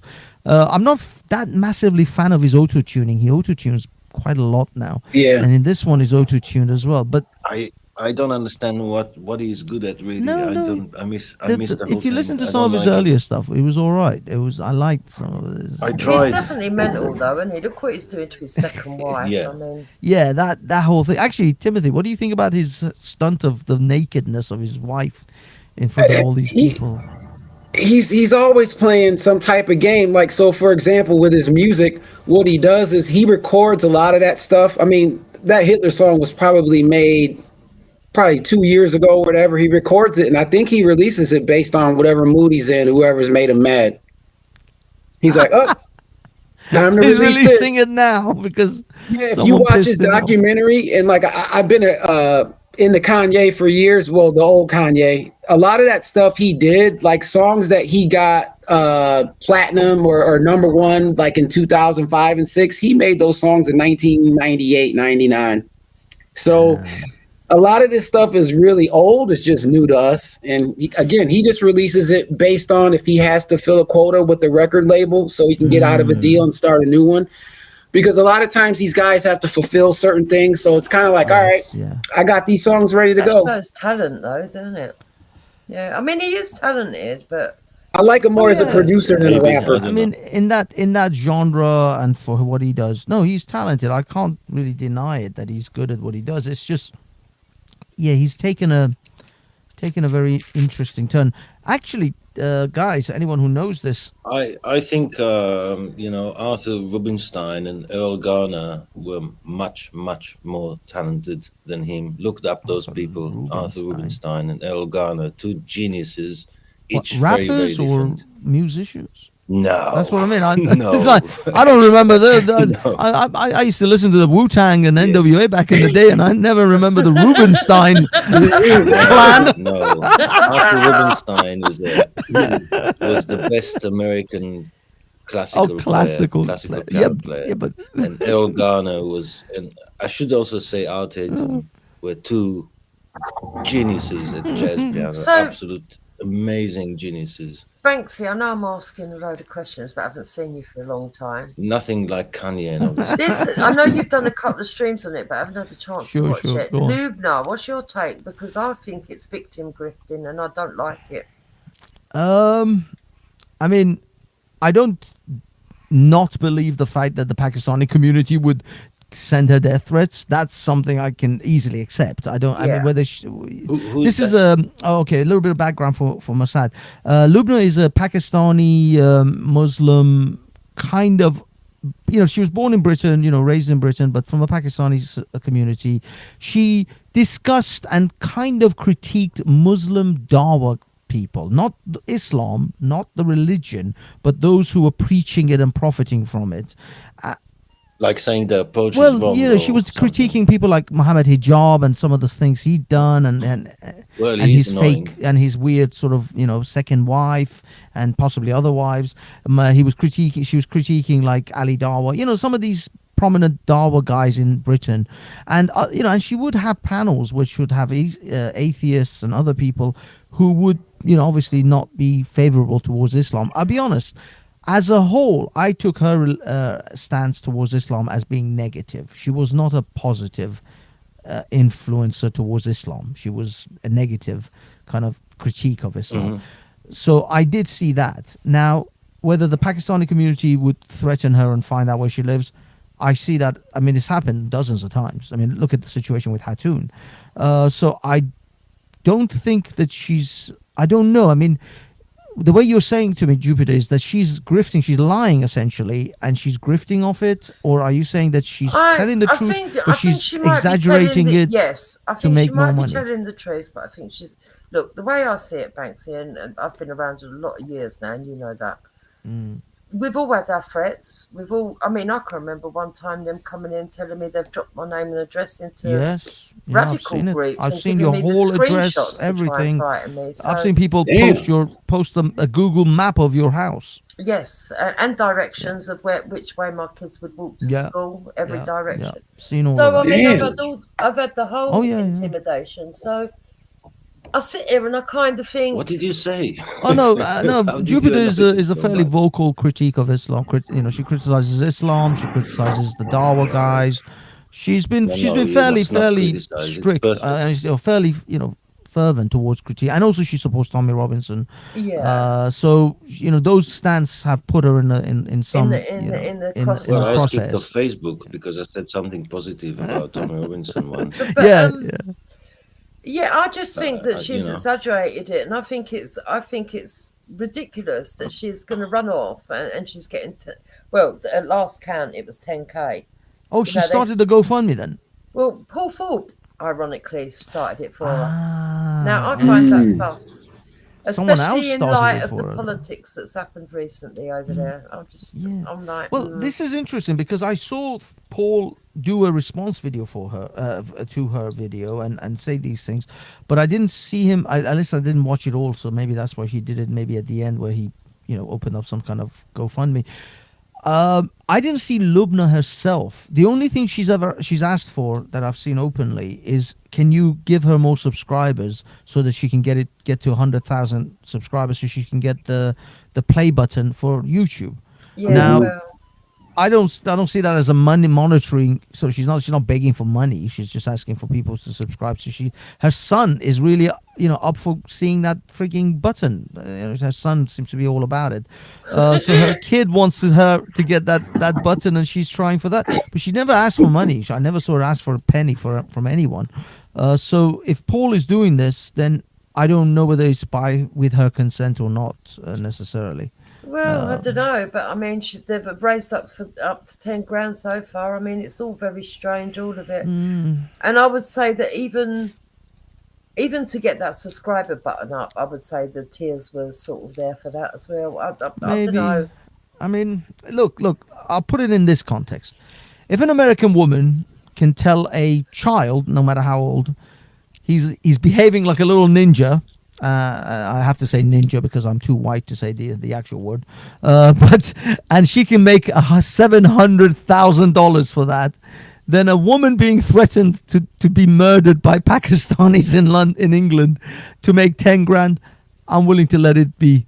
Because whatever, man, whatever grift you got going, good luck to you. Yeah, we couldn't stop it if we wanted to, and I'm not a pocket watcher, but I don't know. I just think it's a bit of an insult to all those people that ended up with prison sentences. That's what I don't like. That is true. Yeah, I mean, we've got people in this country who are now serving time in prison because of a wrong tweet or a wrong Facebook post, and yeah, that is, yeah, I know, Timothy, you it's unfathomable to you. Your brain has just melted because people for tweets. Yes, for an American, Britain is bizarre. I totally get it.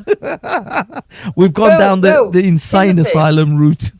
one woman stumbled out of a pub while there was protests going on outside. She stumbled outside of the pub. I shouldn't laugh, really. Saw a wheelie bin, pushed it. It didn't even hit anyone or go anywhere or do anything. She got 2.5 years. Yeah. She just happened to be on camera when she came out of a pub. She wasn't part of the protest. There was protests going on. People were chucking bricks at the police. All hell was breaking loose. She came out of a pub, saw someone, I don't know whether the wheelie bin was rolling towards her or not, but it was somewhere where she found it like awkward or offensive, or it was wrong. So she grabbed it and tried to throw this big bin. This is a massive skip type bin towards the police. It just rolled like about 4 yards and stopped, did nothing to anyone, hit nothing, and she got 2 years in prison for that. Did she appeal that? Sorry? Did she appeal that? No, I think she pleaded guilty to it. That's why. She didn't go to jury. A lot of them got advised to plead guilty. Because by a lot idiotic of lawyers. these people had not been in trouble with the law before. And so they got given a duty solicitor. In the UK, you get somebody that is attached to the station. A court-appointed lawyer. Yeah.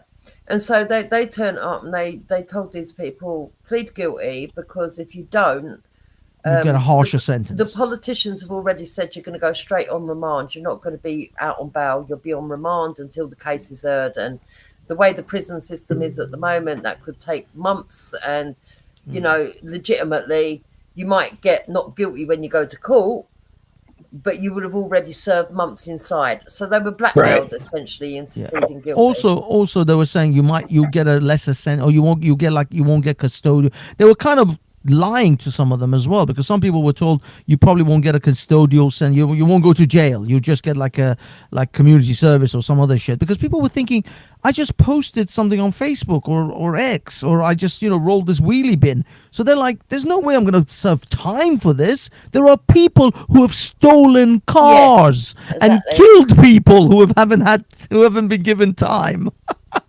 So people. Have either of you known anybody who's gotten in trouble personally? Not personally, no. I just know of. Well, I've had the police twice to my house with false accusations. Oh yeah. But no, I mean any of the rioters but from to do with last rioting, year. no. Yeah, no, we don't know them individually ourselves, but because we have followed this community of people and various different things, so we know these individuals. But yeah, a mother of I think she's a single mother. No, she's not a single mother. This woman, she's got one daughter. Her husband is sick. She was a carer for her husband as well.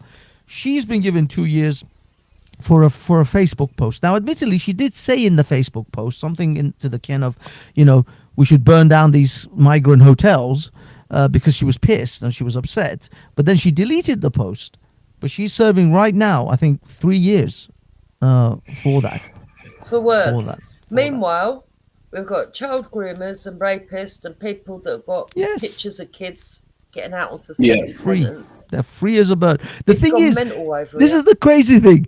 They had to let out hardened criminals to put these people into those jails because they didn't have enough room. I'm not joking. I swear. They let out people who had robbed and stolen and killed or sold drugs. They let them out to put these people in. This is the state of Britain. We are freaking nuts. Wow.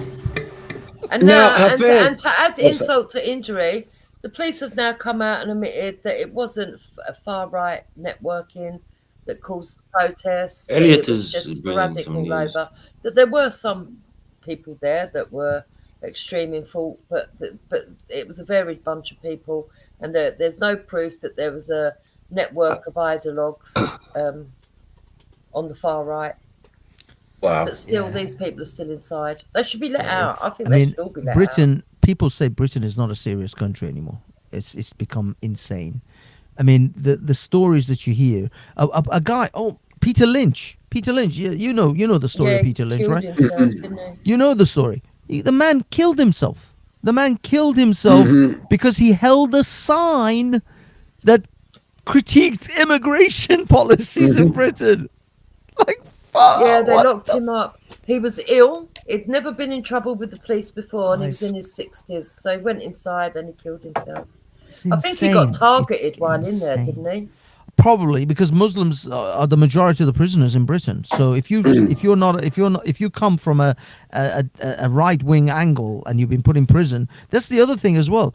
The Muslims practically run British prisons because there are massive gangs of them. There's so many terrorists that have been put in there that they pretty much run these prisons. And if you come from a right wing angle and if you've been put in there for like a tweet, well, they're gonna mess you up. They're going to mess you up. This is why Tommy Robinson is in solitary confinement, because if he's ever released into the general public, they will guarantee to be shanked. I mean, it's almost a full-blown guarantee. So yeah, it's become. That's why Tommy being inside and being segregated is realistic, isn't it? Because it has to be. You know, the first time that he went in, they locked him in a room and he had his teeth knocked out. You know that, don't you? He got badly beaten and put in hospital. They try to pour what they call prison napalm, which is like melted chocolate in oil, and they throw that on you. They tried to do that to him, but he wised up to that and he ended up actually punching the guy out, and then the others jumped him, and he got his front teeth knocked out and everything, but at least he's alive and he doesn't have third degree burns all over him. So yeah, that's how he survived, and it's really messed up. It's unbelievable. I mean, look, imagine this, Timothy. You're in prison and there's a guy to your left and you're like, what are you here for? Oh, I killed 3 people. The other guy, what are you here for? Oh, armed robbery. What are you in here for? I tweeted the wrong thing. You know whose bitch you're going to be that night. Now, Fitz, I got a question for you along those lines. Like, you know how we joke on CT's panel or on here? Can you ever get in any trouble for that, for some of the things we go back and forth about? Well, they try, but you have to... Americans are not going to get in trouble for... No, I mean you. You joking with us. Yeah. Well, that's why I've been dragged off twice. Oh, what? Off panels? Yeah. Well, by the police, isn't it? The first time was because of Zubida, your friend, Banksy.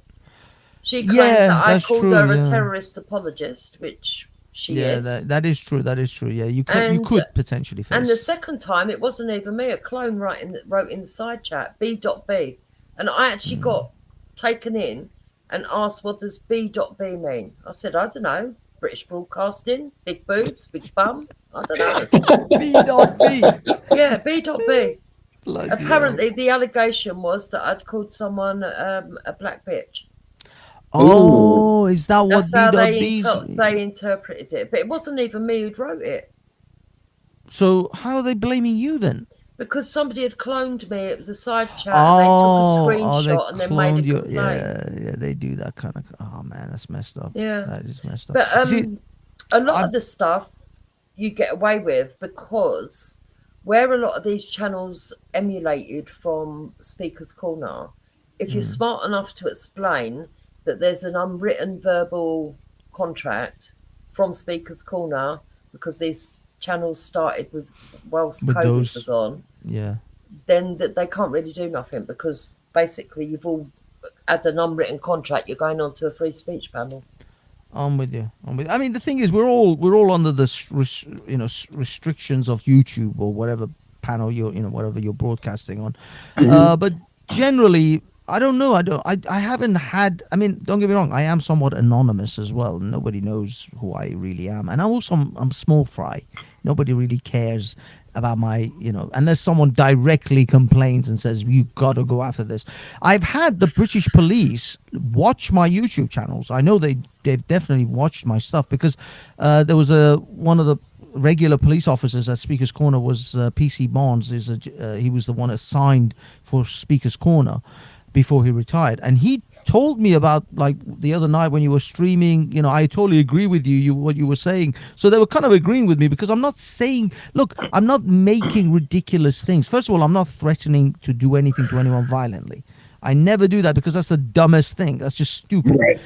So maybe it's because I'm just not stupid. I don't do stupid things. I don't say things that are terribly bad. I don't want people to have like violence. The jokes, like some of the jokes we make that could be interpreted offensive.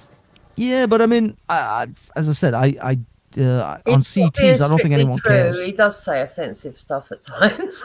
Oh, I say offensive things about Islam all the time. I have no problems about Islam. I go in deep. I hear things in your parliament that are very offensive. Exactly. I hear when someone argues for first cousin marriages in our parliament to be rather offensive, but they still get to say it. Well, they call us war criminals. Have you seen the latest one, Banksy? Saying we're doing genocide and all this sort of stuff. That's what do you call this? Libel? I think it's libel, and it's slander in words and libel in print. Have you? Yeah, and they say it in the parliament and on TV. Have you heard the latest one? The it's very young offensive. Labour MP that had to leave Labour because she asked them to she wanted to table a motion to try and get cameras put into the back of minicabs in light of all the sexual abuse that was going on, and cameras in minicabs or in ethnic minority members of parliament stand up and call her racist, and she got bullied. Yeah. For asking to have, like, when you say minicabs, do you mean like Ubers or do you mean the black cabs that we have in London? No, I think she meant just like minicabs, like just taxis. Oh, you know. Yeah, just regular like Ubers. Yeah, and but stuff. she didn't speculate. Oh, only Asians or anything like that. She said like in all cars, I think there should now be. It would have been actually good for the driver because a lot of people run off and don't pay their money. Yeah, a lot of Ubers actually have their own dash cams because of people attacking them, people and not paying or I've seen a bunch of videos from Uber drivers where the woman gets in the car, halfway down the journey, she cancels the ride. So she doesn't pay. It's like, son of a bitch. So the Uber driver just pulls over and goes, "Get out." Get out now. And she's complaining, "Oh, it's in the middle of nowhere. Why can't you just take me?" I'm like, son of a bitch, you just cancelled the ride, so I'm not going to get paid. Yeah. So the dash cams actually, I think, are security measures for the driver more than anything. For the kind of crap people have pulled. People have beaten up Uber drivers and taxi drivers. So I don't see actually this is good for the driver. Nothing wrong with it. I need to go, guys. Take care, so Mr. Mossad. Have a great one. I will catch you on the next one. Have a good evening. Thanks. Speak soon. Have a good one. I'll continue to listen while I'm drifting away. falling asleep. My soothing voice will drift you off into the dream world. Sweet dreams. All right. But yeah. I mean, I don't know. But the thing is, up so late. Me, it's not actually that late. It's 11:40 here. He's always up late. But I am always up late. I mean, I've been up like 3-4 in the morning on CTs, and I have problems. I have CT when it comes to CT's channel. I have to go to some therapy and shit. Me too. I haven't been able to get on the panels, but I listen all the time. I'm always listening. I know, dude. It's so wrong. funny. It's like 4 a.m, dude. I'm listening to that shit at 4 a.m, and then I have to wake up at 7. I sleep for like 2-3 hours, and then I'm screwed the rest of the day. My brain doesn't function. CT. I haven't been over there for ages. I need to start listening. Yeah, you should go. It's funny. It's funnier than TV, man. It's funnier. It's funnier than TV. I stopped watching some shows. I started watching Daredevil, the new one. I stopped after episode 3 because I'm watching CT's shit. So it's like I can't watch both. I have to watch one or the other. Yeah. So yeah, man. It's good entertainment. No, I mean, don't get me wrong. CT, it has a knack for his panels and the way he does things, and he's managed to navigate the panelists because he drops people off. Now, normally back in the day, if I had a panel like this, and if I just suddenly randomly drop someone off, I'd get words from the person. "Oh, you dropped me off." They'd be offended. They'd be like really upset. "Why did you drop me off the panel?" But the way CT has trained everyone is that, look, if I just put you in the back for a few minutes, that's not because I'm. Oh Christ, sorry. It's not because I'm dropping you. I'm taking you off the panel. It's just I wanna navigate this sort of conversation, and you're distracting right now. So sit for a minute. Let me talk to this one, or let me talk to that one, and he, as I say, he does it so that it's got the maximum level of entertainment for the audience. So if a panelist is a little bit boring and they're going on and on and on, he'll just quickly drop them in order to keep the interesting conversation going. He doesn't let people just drone Monologue, on. Yeah, and just be boring. And that's why he's successful. Is because he keeps the. Well, the he had thing- big channels before, didn't they? And they took them, and then that's it. He had to start all over. And I think Did he? I didn't know. Yeah, I didn't think know. he learned from before that what was working and what wasn't Yeah. working. So when he came back, he just started off on that thing. But Mm. yeah, he's done really well. Yeah, he does have to navigate the rules of YouTube, which is a absolute Yeah. bitch, and we all. But have to of no deal fault with of his that. own, though. It's because of the panelists. Well, the thing is, though, you could say it's no fault of his own. It is kind of his fault. He lets those panelists on. He knows that those panelists attract the biggest audience. He knows that these people are going to say things that are going to be extremely rude and extremely uncouth, but he wants that. So he's having to like walk this tightrope of YouTube versus interesting people.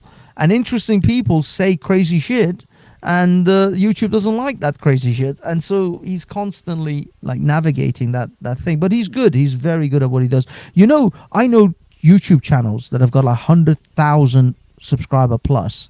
They don't make half, not even third of the money that CT makes from a 12,000 subscriber channel. I know people with 20,000 subscriber channels. Not even close. Don't make any money at all. Like zero.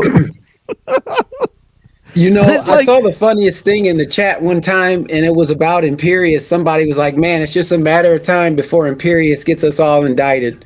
Yeah, but I mean, the thing is, Imperius, he's off the chain most of the time. I mean, I know he does it. He obviously over eggs this particular pudding. He exaggerates a lot of the crap he says for entertainment, but. You know, sometimes you just have to rein it in. Like the way he attacks women, just without cause. Like the woman has said nothing to him. She's never done anything to him. He just gets on the panel. You're just nothing but a whore and a set of holes. I'm like, dude. It's like, give yo. it a break, for crying out loud. What the hell? I mean... It's ridiculous. It's ridiculous. And you know, again, the rest of this. And the other thing is about him, which is annoying. Look, you wanna swear, you wanna say all these outlandish stuff and N-word this and da. Fine. But if you're gonna make a point about something and you wanna debate someone, then you can't just filibuster with unrelenting just talking constantly without stopping. You have to stop and actually let other people in. And that's his thing. He thinks he can just out-talk his way into a win. And you can't. You can't just talk yourself endlessly until people just simply submit. Yeah, there's lots of people that do that now, though. Yeah, I mean, you win by making good arguments, win by making points, fine. But if you just continuously talk for like an hour and then the person is like, life is too damn short, I got shit to do, I gotta go. Right. And then he claims victory because the person had to go and take care of their life. So, what about Tommy? So is the admin have taken down that silenced? Oh, they did. Yeah, which I think is good. I think he proved his point. I said that a few weeks ago that it's about just take it down for your kids, for yourself. Yeah, a lot of people were saying that. Timothy, I don't know if you know about Tommy Robinson and his situation. You know who I? Okay. Tommy Robinson, obviously, he's a controversial figure who goes against the government a lot. He's in prison right now because of a contempt of court case where he posted a video which he was told by the court not to do. And they told him at the beginning, if he takes the video down, he'll get a lesser sentence. He'll get a shorter sentence. And he refused to do that. And he's been in prison since January. Is it January or last year, November, December last year? November. Yeah, it was November last year. So he's been in prison ever since. And he finally, because I think they essentially, I'll be perfectly honest, they tortured this man in prison. They psychologically, and you know how Donald Rumsfeld called waterboarding in intensive interrogation. That's the kind of intensive well, not interrogation, but intensive prisoning that Tommy Robinson has been given, and psychologically they finally tried to. I think they broke him eventually, and he's like, "Look, f this. I might as well just take the. Enough people have seen it. There's enough attention now on the documentary. The documentary had like 60,000 million views, maybe more. So eventually he's like, okay, I'll take it down. I guess that's what their team has decided, so that he gets a lesser sentence, so he gets out a bit earlier. I'm hoping that he gets out in July. It'd be good if he gets out in July. But the problem is, Jupiter, what I've been hearing through the grapevine is that the state is about to charge him with another contempt of the Terrorism Act, in which he didn't give his mobile phone passcode and stuff to the agents when they held him under the Terrorism Act. And so there's a chance he will then serve another sentence as this sentence ends. Oh, I hope not. Yeah, that's wild. That's what I've been hearing. I know that they were going to do him if he came out. They were going to redo him for contempt because he still had the video up. I'd heard that. I didn't hear. But there's a precedent that's been set with Paul Golding. Paul Golding didn't give his PIN number over, did he? And he got found not guilty. So yeah, maybe. But I think I don't know. There's a bigger argument for. But we just have to. But for Tommy, the rules all change, don't they? You know what they do. Exactly. I mean, you do know that. I mean, I think everyone should be aware by now. In this country now, under the Terrorism Act, which they can pretty much label anyone and search you, you have no rights in Britain. You don't even have a right to silence. You can't be silent when they question you. You can't. You don't have a right to have a lawyer present. You have no rights under the Terrorism Act. It's unbelievable how this law and this act has remained on the books, and no one is complaining about it. No one is saying this is the most fundamental destruction of the Constitution of Britain and your it's civil because rights. they took from the Patriot Act, Hafez. The Patriot Act in the States, they just mirrored it. I mean, you know that. Yeah, but the thing is, they're using it against citizens of Britain. They're supposed to be against freaking terrorists. Well, they did the same thing here too, with indefinitely detaining people that they didn't agree with in certain presidencies, but not a lot. I mean, people here and there selectively. I mean, as they're doing here. Yeah, it's insane. But unfortunately, this is where we're at. I mean, look, I come from Iran, so I kind of know what totalitarianism is like. And I'll be honest, on the scales of Iran and Britain is still far better to live in. But there are thousands of people leaving Britain every day now. It's literally like last year, over 10,000 millionaires left Britain. And this year it's more. It's just thousands upon thousands, and not even millionaires. Like people who have a few grand, people who have like 20, 30 grand. They're looking to Dubai and to other places to just to get out because they're finding it intolerable to live in Britain now. Did you see the latest on? What's his name? Juice, you want me to check I just put it in the back for you. Yeah, I just saw that. Yeah. I just saw that. Okay. Okay. Hafez, do you go back to Iran a lot, or just not really? Oh no, I technically I can go back if I sort out my military service, because you have to do military service in Iran. So I have to sort of get exemptions for that, and also I have to get an Iranian passport and an Iranian ID. There's all sorts of shit I have to get to because they accept that you're dual national, but they will force you to get an Iranian passport, because if I go to Iran with a British passport, I'm a British citizen. They can't do shit to me the way they can to other Iranians. But if I go to Iran and I have an Iranian passport because they forced me to have one, then they can do all sorts of shit to me without worrying about the British consulate. Now. You could only visit.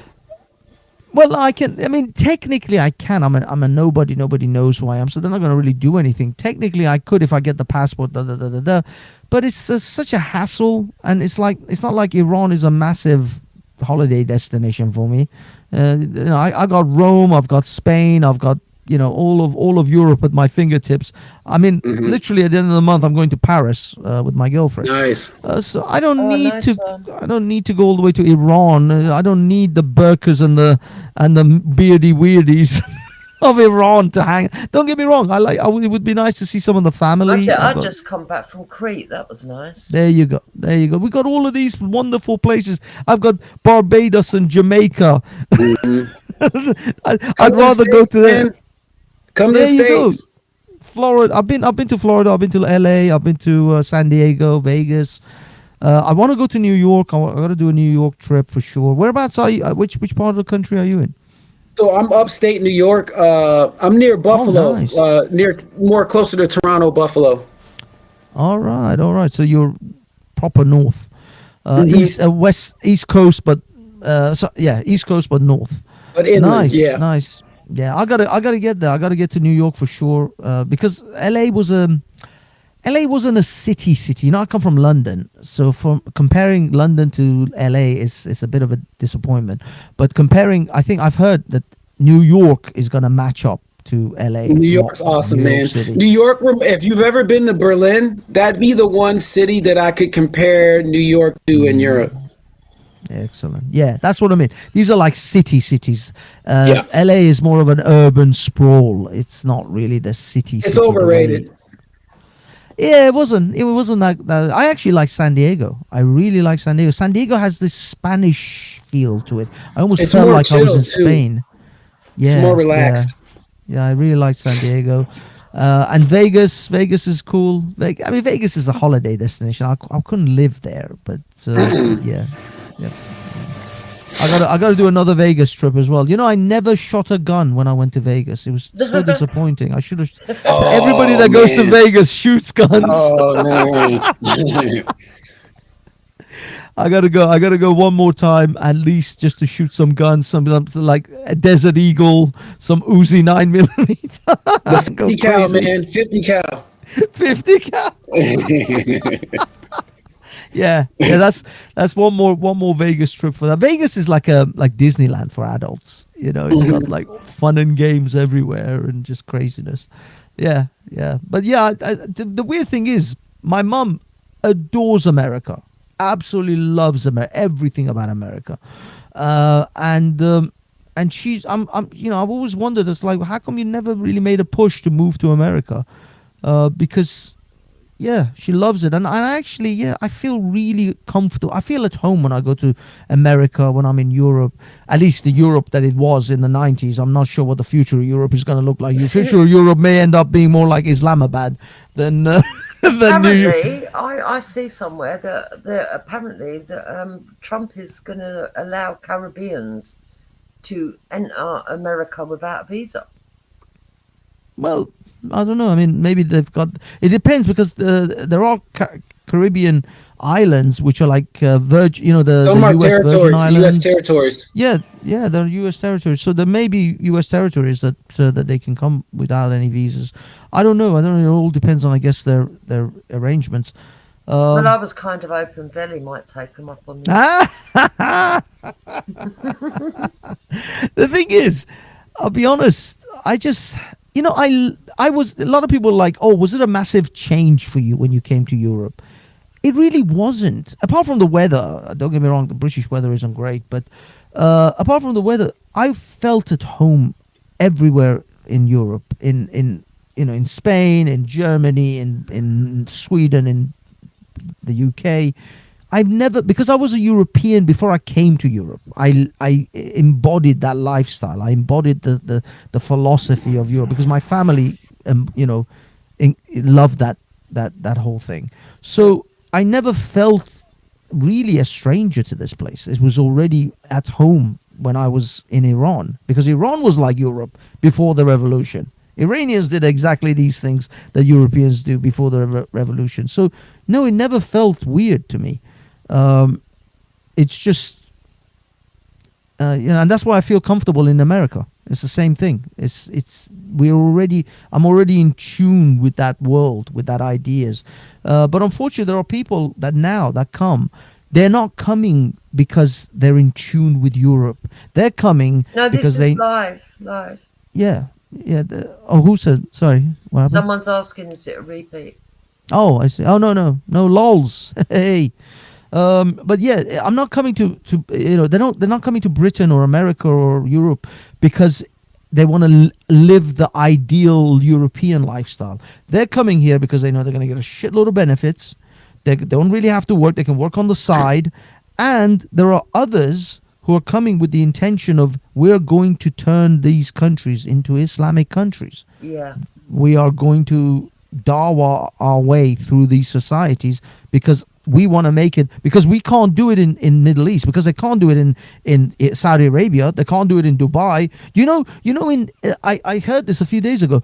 In Dubai and Emirate nations, and I don't know if it's Saudi Arabia as well, but in the Emirate countries, if you are praying out in the streets, they will beat you and throw you inside, inside a house, or they force you to either go to your house or they'll throw you in prison because you're not allowed to pray. The Muslim pray in the streets. They won't allow that in Dubai and in the Emirate nations. In Britain, literally, they close off entire streets and they just stop praying. Yeah, they do it in Germany, in Britain. I've got videos of it in New York, in Paris. They close off entire streets. And they just, pray away. There's a guy called Mohammed Hijab. in the back chat. Actually, let me see. Is he gone? Oh, he's gone. He's gone. He put sex me back. Sorry, there's a guy called Mohammed Hijab. He's like a Muslim preacher. He's pretty big. He's got. What do you think of all the gossip to do with him that's coming out about him and this? I haven't done a video. Actually, I should have done a video about that. You're right. Well, I mean, let's be honest. Him being a scumbag wasn't exactly a shock to me. I don't know, Timothy. Do you know who Mohammed Hijab is? No, I can't say I'm familiar. He's a fairly prominent. He's been on like Piers Morgan. He's been on he's interviewed Jordan Peterson. So he's a fairly prominent Muslim preacher, Muslim dawah is what they call it in Islam. So he's very well known in UK and on the internet, everything. He convinced a Muslim woman who was married and divorced with a child to become essentially his side hustle, his side girl. But he convinced her that he's married to her, but a special kind of marriage where they call it Jupes, do you know the name? Malala? Muta marriage. No. Muta is the ones that the Shias do. He convinced her to. It's the same as Muta, but it's a different one for the Sunnis. It's got a slightly different name. Anyway, he convinced this woman that I will marry you Islamically, but you have to waive all your Islamic rights to me supporting you, giving you money, providing you with house and care and all that. Because under Islamic law, if you marry a second wife, you have to treat her exactly the same as your first wife. First, yeah. Unless she waives those rights. And that's what he convinced her to do. He essentially psychologically manipulated this woman to agree to this over months and years. It wasn't just have you heard the latest? He tried to put out an AI woman talking, pretending that it was her. Yes. Yeah, mental. Oh my god!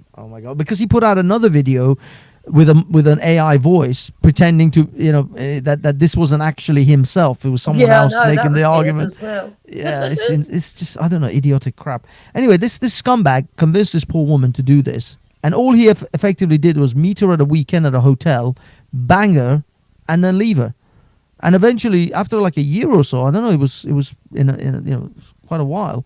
She decided this is ridiculous. He's not even he doesn't actually look. I'm not married. I'm just some side chick to this guy.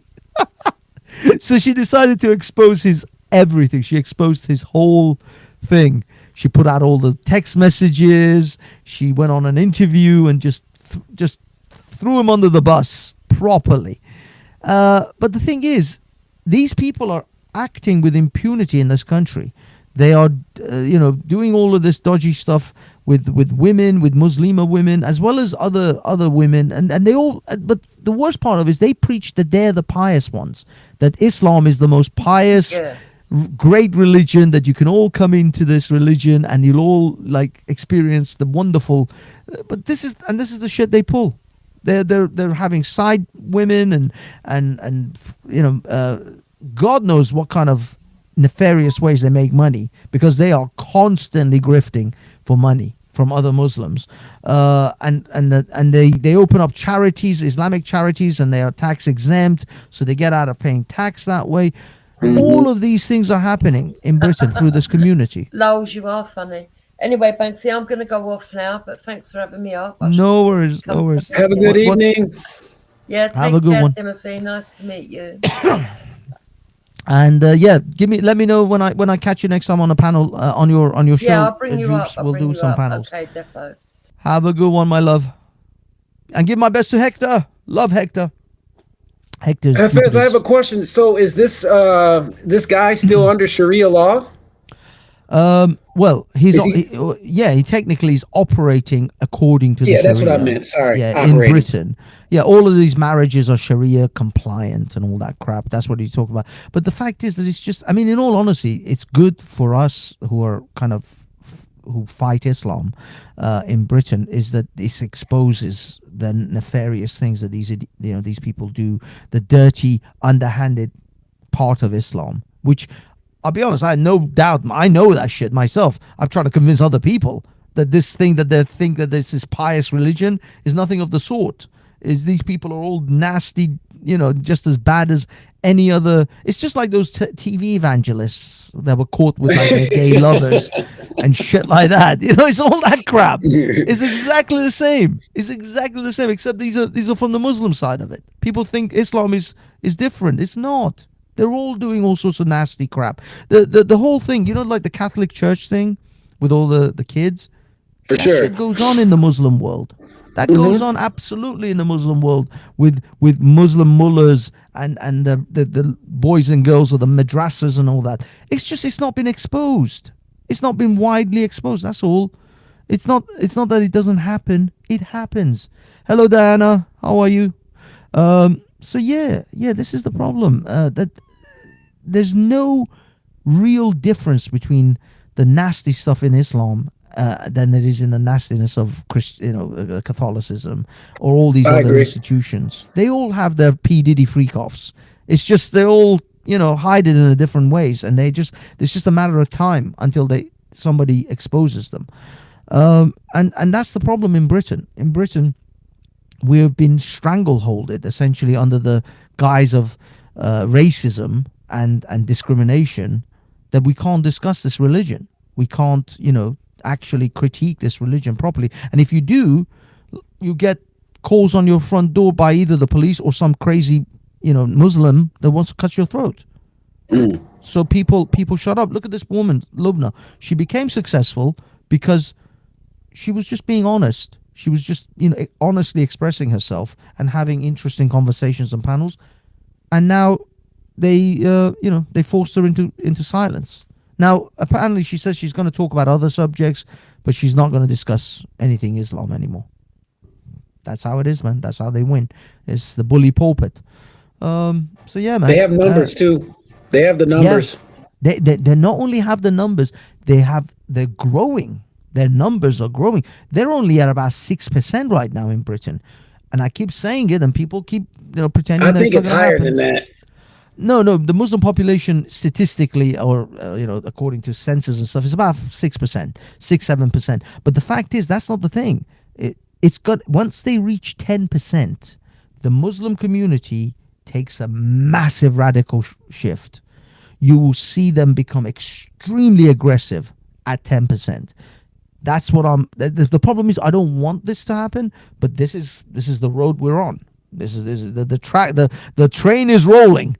We're on the ride. We're just waiting for the for the destination. And when the Muslim population reaches 10% in any European country, especially in Britain, the Muslims are going to become extremely aggressive, and you will see a massive shift. You're seeing it in Germany. So my gaps living in Europe was 2004 to 2006, and then I lived in Vienna last year for about 6 months, and I was going back and forth between Berlin a lot, and it didn't look anything like the Berlin I used to go to 20 years ago. Like it was way different. I was like, whoa. Look at it in Berlin, Malmo. Where was the other place? Oh man, it's Cologne. Yeah. And then you got Stockholm in Sweden. Actually, I think Malmo is in Sweden as well. Then France. There are parts of the outskirts of Paris. I'm going to Paris for like holiday, but I'm going to central Paris. I'm literally going to be like maybe 5-10 minutes away from like the Louvre and the Eiffel Tower. But the outskirts of Paris, there are cafes women don't go into because it's men only cafes. They're Muslim cafes. So yeah, Paris has become extremely dangerous, especially for women. Yeah, you name it, it's become the places now that are safe to go for women and on holidays and stuff are places like Hungary, Poland, Romania. Places that we never would have gone in a million years. We used to think like back in the day these were dodgy places. Yeah, they're the safest places now in Europe. It's flipped. Have you been to Budapest? No, I haven't actually. I want to go. I put it on the list, man. It's a great visit. It's a great visit. Yeah. I want to go. I want to go to Budapest. I want to go to what's it called? No. Oh, damn it. Not Kiev. Kiev is it was the capital of Romania. Bucharest. Bucharest. Yes. No, was it Bucharest? Or was it? It was another place I think in Romania. Hold on, let me get maps up. But yeah. Generally, yeah, I would like to. I'd like to do a bit more trips around Europe and also the States. So if the UK craps the bed, where are you going to go in Europe? Because I assume you'll stay in Europe. I don't know because there isn't much. I mean, the only places here might be Eastern Europe, like Hungary, Budapest, and Romania was Romania. Oh yeah, you're right with Bucharest and Budapest, but no, there was another place in Romania which was a very like popular place for lads to go. Damn, I forgot the name. I'm sure it began with a K. Anyway, but yeah. I mean, it might end up being Eastern Europe, places like Hungary and Romania, or I don't know. You just have to look at the migration. The problem is these other countries, you got English as a barrier, like language barriers. You have to go to another country, learn. That's why America is like always a much more popular choice. United States, you don't have a language barrier, and things are generally easier. And I'm in the IT field, so it's actually quite okay for me most of the time to get jobs and stuff. Canada is becoming a leftist. It's going to be a leftist hellhole soon. I mean, look at who they elected. Idiots! Like, you didn't have enough of Trudeau? You just want Trudeau 2.0? Dear God, what is wrong with the Canadians? In all honesty, Canadians have made their own bed. They're going to have to lie in that shit. I have no sympathy anymore. It's like, I was just in Toronto, man, and I can tell you, I did not see a lot of Canadians. That's all I can tell you. Yeah, Toronto, Vancouver, they're practically unaffordable as well because they've been priced out. I've heard, housing prices are ridiculous in those places. Yeah. Even Quebec. And Quebec was never a major place in Canada. It was always like a ghetto, a little bit of a ghetto-y kind of thing. But even Quebec has become full because the Haitians speak French.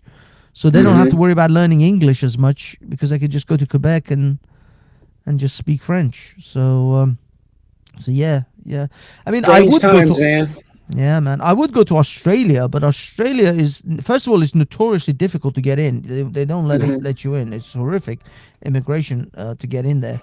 But also, there's just so many things that want to kill you in Australia.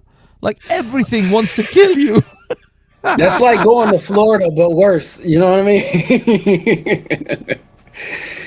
Everything in Australia just wants to kill you. From spiders, snakes. Like, I watched your program once. 10 deadliest snakes in the world. 7 of them were in Australia. Yep. 7 of them were in Australia, one place. And then in the sea, you've got the white sharks, you've got the bull sharks, you've got the saltwater crocodiles. Everything wants to kill you. And that sea snake out there, the most poisonous animal in the world, I think, besides like the box king. Yes. And you can't even see it coming up on you. It's like, oh my God. Box jellyfish, also extremely poisonous. It's like, Christ, how the hell did these people live out there? So there's I mean, Australia looks great though. It's sunny always. It's always sunny. It's so nice. But then again, I guess, I mean, apart from the tornado season and the hurricane season, Florida is usually pretty good. But yeah, you got that. I mean, well, you got hurricanes in Florida, but you got tornadoes in like Texas and like central area. Yeah, the whole Midwest. Yeah. I don't know. If you were, I mean, right now you live in like, you must live in a pretty woke liberal area though, New York, sort of. Okay, so yeah, New York is liberal, but where I'm at is a pretty conservative county. So it's kind of like, you know, people mind their own business. Like I'm real rural. Like I'll turn it around so you can kind of see. I don't know if you can see. That's a cornfield behind me. Yeah. You know what I mean? Oh, so you're pretty, I'm not pretty in out the of the city. way.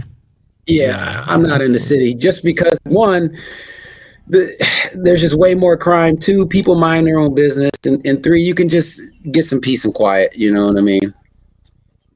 You see, everybody wants to get away from the hub of crime and just disorder, chaos. Nobody wants to live around chaos. I mean, who wants? I don't want to live in London.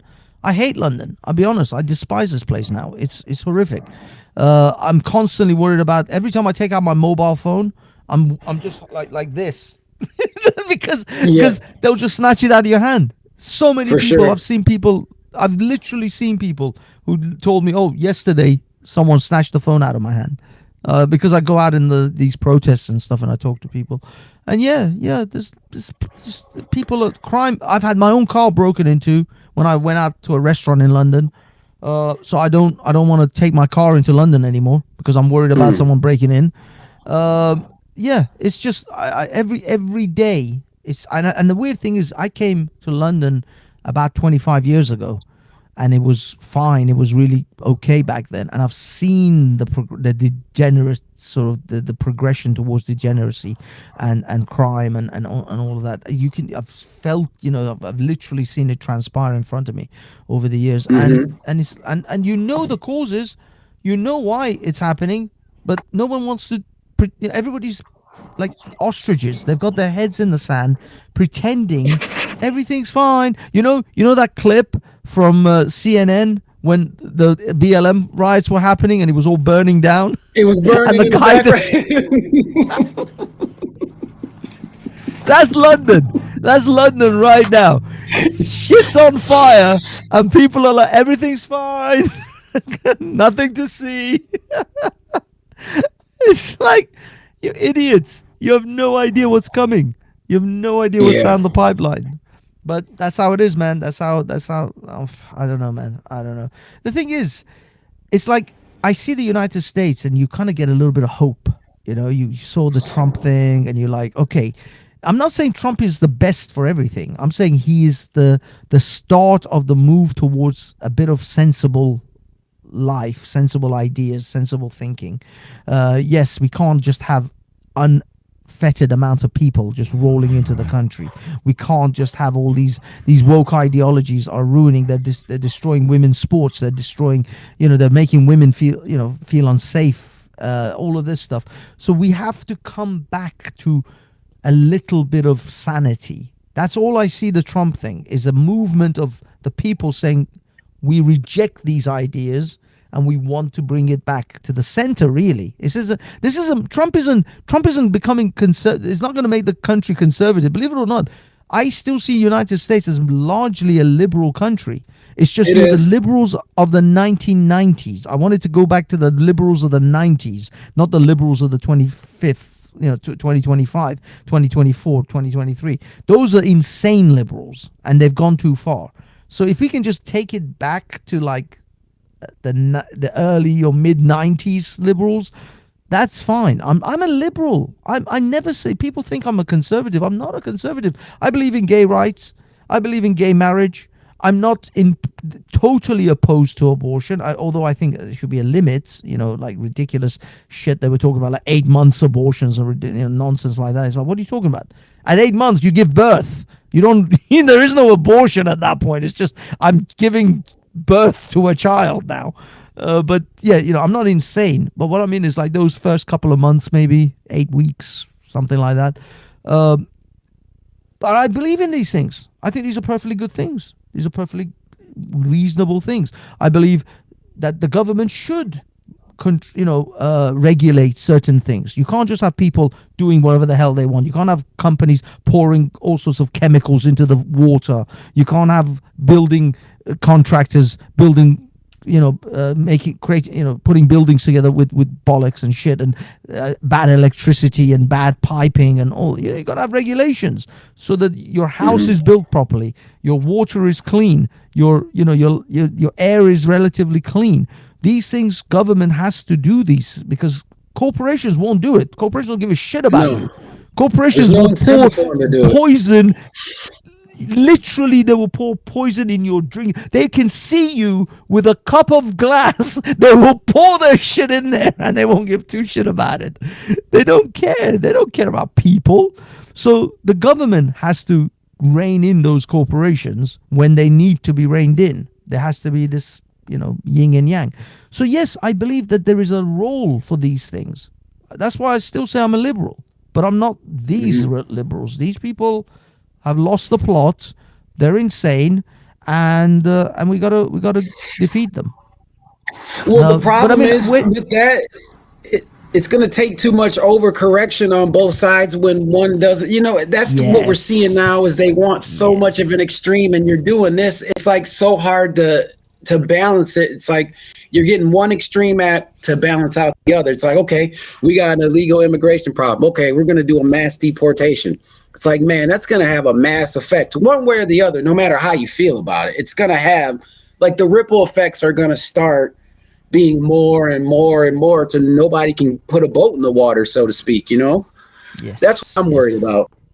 Exactly. This is why when I look at the conservatives and those Christian conservatives, I'm like, hey, I got one eye. I may be looking at these idiots, but I got one eye over there too. I see you coming too. Don't be coming over with your crosses and your crusaders and start that shit. So that's the problem, because I know they want it. They want to go full on Christian. They want to go full on, Dark Ages. They're going to go full Inquisition on us, and they want to ban everything. They want to ban gay people. They want to ban trans people. They want to ban everything. They're going to go full. And the funny thing is, they'll be closer to the Middle East than ever if they go that way. Because the Muslims want the same shit. Yeah. The Muslims will do. This is the insanity of Britain, is that all these liberals who are actually caping for the Muslims, they themselves were the first ones who would be shot. It's like, you're the first one. They'll throw you off a roof before me. You insane person. you trans, queer, two-spirited idiot. But that's the thing. This currently, this sort of I don't know what do they call it, unholy union between the liberals and the Muslims and the Islamists is unfathomable to me. It's the most incredibly insane thing. It's like the Muslims hate you. They're just using you right now because they don't have power. As soon as they get that way, they're like, yeah, you remember what we said? We take all that back. Why don't you get in this van right here? Why don't you come with me to this 12th floor of this building, this very large building? Because I got to tell you something from the roof. Yeah, man, these people are idiots. They're absolutely idiots. It's like they can't. Sometimes, you think, I'm sure you must feel the same. Sometimes you think you're the only, maybe you're crazy, Maybe you're the one that's seeing this stuff that no one else is seeing. It's like, why is it I'm the only one that sees this shit and no one else seems to notice? I think some people don't want to just deal with it. I think some people just don't want to deal with it. It's just easier to act like, you know what? I don't want to get in this battle. It's a little much. It's like, how much do you fight stuff, you know? Yeah, no, it's true. It's true. The thing is, I think they don't have the right level of motivation to fight it. If they had that like, this is happening to my kin, this is going to be done to me any day now. You see, the gay movement, the civil rights movement, they had the right level of motivation because it was happening to them there and then. Right. With these lot, right now, nothing is really happening to them. In fact, for the most part, up until the last few years, the woke was winning. Every day was winning for them. We're winning on trans. We're winning on woke this. We're winning on identity politics, DEI everywhere. They're just winning. We're just winning, winning, winning. So why do they have to think about, oh, this is, we've got to worry about something? Until they start losing. Until the Islamists come knocking on their door and say, yeah, we need to talk to your trans boy. We need to talk to your trans kid. Because yeah, we need to make sure that we slap the trans out of him. Right. But yeah, so until that day comes, they don't have enough motivation for them to do anything about it. In fact, they think from their perspective they're winning. Why the hell should we change anything? So I don't know. I mean, I see for Europe. I mean, America is safe because you guys have got like a geographical safety net. This is why I think Canada, in fact, will not. Europe will fall before Canada. If it's for sure. Yeah. For sure. Because of the geographical sort of positioning. Half of Canada's uninhabitable. Yeah, exactly. and Muslims mostly come from the Middle East. They're warm, warm weather people. They don't even like it up there. There ain't nobody going in the mountains to go recruit nobody or do nothing. Nobody's trying to live with no grizzly bear. No. So yeah, maybe the Canadians will last a bit longer, but the Europeans, yeah, I'm looking at Europe. It's a matter of decades now. It's not even a matter of like the next 100 years. I think it's shorter than that. You think so? You think what, 5 years? Well, I'll put it to you like this. I kind of gauge everything on what I see in the big metropolitan cities, which I've been to a bunch in Europe. And I look at the way things are on mass transportation, and I look at numbers, I look at moods.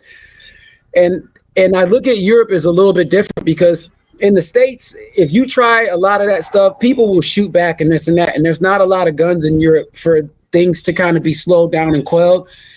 I just think it's just going to take a couple years of, hey, man, nobody's really stopping us. We can just keep stabbing, robbing, and doing whatever we want. And then that sentiment is going to increase. There's going to be a little bit more of a percentage each year, 2%, 3%. I don't think you got decades, man. Just looking at the numbers of people going to the big cities, I don't see it. Interesting. Who's going to stop them?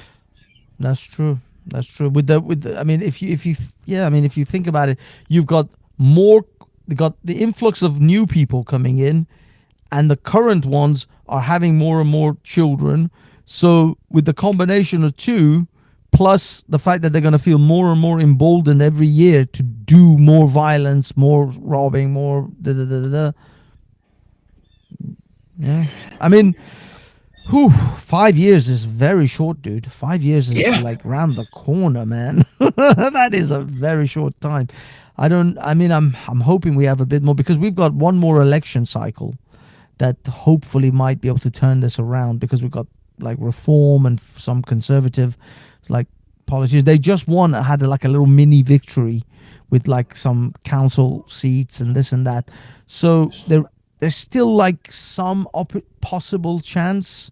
But you're right, with the numbers coming in and the numbers of that particular demographic having children, if that doesn't come to a standstill, then or somehow that gets stopped, yeah, I mean five maximum 10 years. There's no way. Yeah, there's I mean we're talking 2028. Would you so you're saying by 2030 35 basically we're done? I wouldn't say done, but I would say there would be no semblance of the old Europe that people used to travel and enjoy. And culturally, yeah, I would say culturally, yes, for sure. Because you can already see in the culture, it's already shifted. And this isn't just in the UK. I mean, you could see it happening in Austria. You could see it happening in Germany and France. You could just see it. Italy. Belgium. Yeah. In Belgium, I think Belgium has already reached like 7 or 8% Muslim population. There's a Muslim party now running for elections. A Muslim party, Sharia party. They had it. They had it a few years ago. Yeah. They had a Sharia, and I predict in Britain. I said by the next election, which will be like in 2028-ish, there'll be an Islam party, but the Muslims might not play their hand so openly just yet, because their numbers are still not there yet. But if by 2028, their numbers are in the 8 to 9% of the population, they'll have a Muslim party running for government. Wow. Sure. But yeah, they already had one in Belgium. I don't think it was successful. It didn't go anywhere. But that's that's the first shot, isn't it? That's a smart place to start, though. Yeah. Exactly. And Muslims are already in all facets of government. They're in all levels of government. There is almost no position in government that a Muslim doesn't occupy, in the sense of civil service, judiciary, the Houses of Commons, House of Lords, all levels. And the fact is that these wokey assholes, they think it's a great thing. Oh, isn't it brilliant? We have such a diverse. Okay. You assholes! You have no idea. Well, Fizz, I gotta jump off, man, because I got a bunch of stuff to do. But I wanted to say hello. We'll do this again. I'll either see you here or on one of CT's panels, my friend. Definitely, Timothy. It's been a pleasure, sir. I'm going to wrap up the show as well, so it's a good time. Peace out. Take care. Thank you. Cheers. All right, boys and girls. Yeah, this is a good time, actually. Thank you, everyone in the chat. Thank you, everyone, for showing up. It's what time is it? It's 12:30. It's not too bad. I can still sleep and get up tomorrow. Thank you, everyone, for coming. Great show, as always. Thank you for the panelists. My God, Fun with Dirt, Timothy, Jupiter, Candor, Elliot, Mr. Mossad, and Brandon. I'm sorry, Brandon. I know you came and went, but you were kind of like, it wasn't gelling with the conversation. You weren't engaging with what we were saying at the time. You were just randomly throwing in Looney Tunes stuff, which unfortunately wasn't exactly the direction of the conversation I wanted to go. But I love you, Brandon. Nevertheless, love you, Brandon. Let's go, Brandon. And that's it. Everyone in the chat. I'm sorry. There's so many people. CCD and Fat Loba. There's just a couple that I can see in front of me, but you know who you are. Reanimator, big up Reanimator.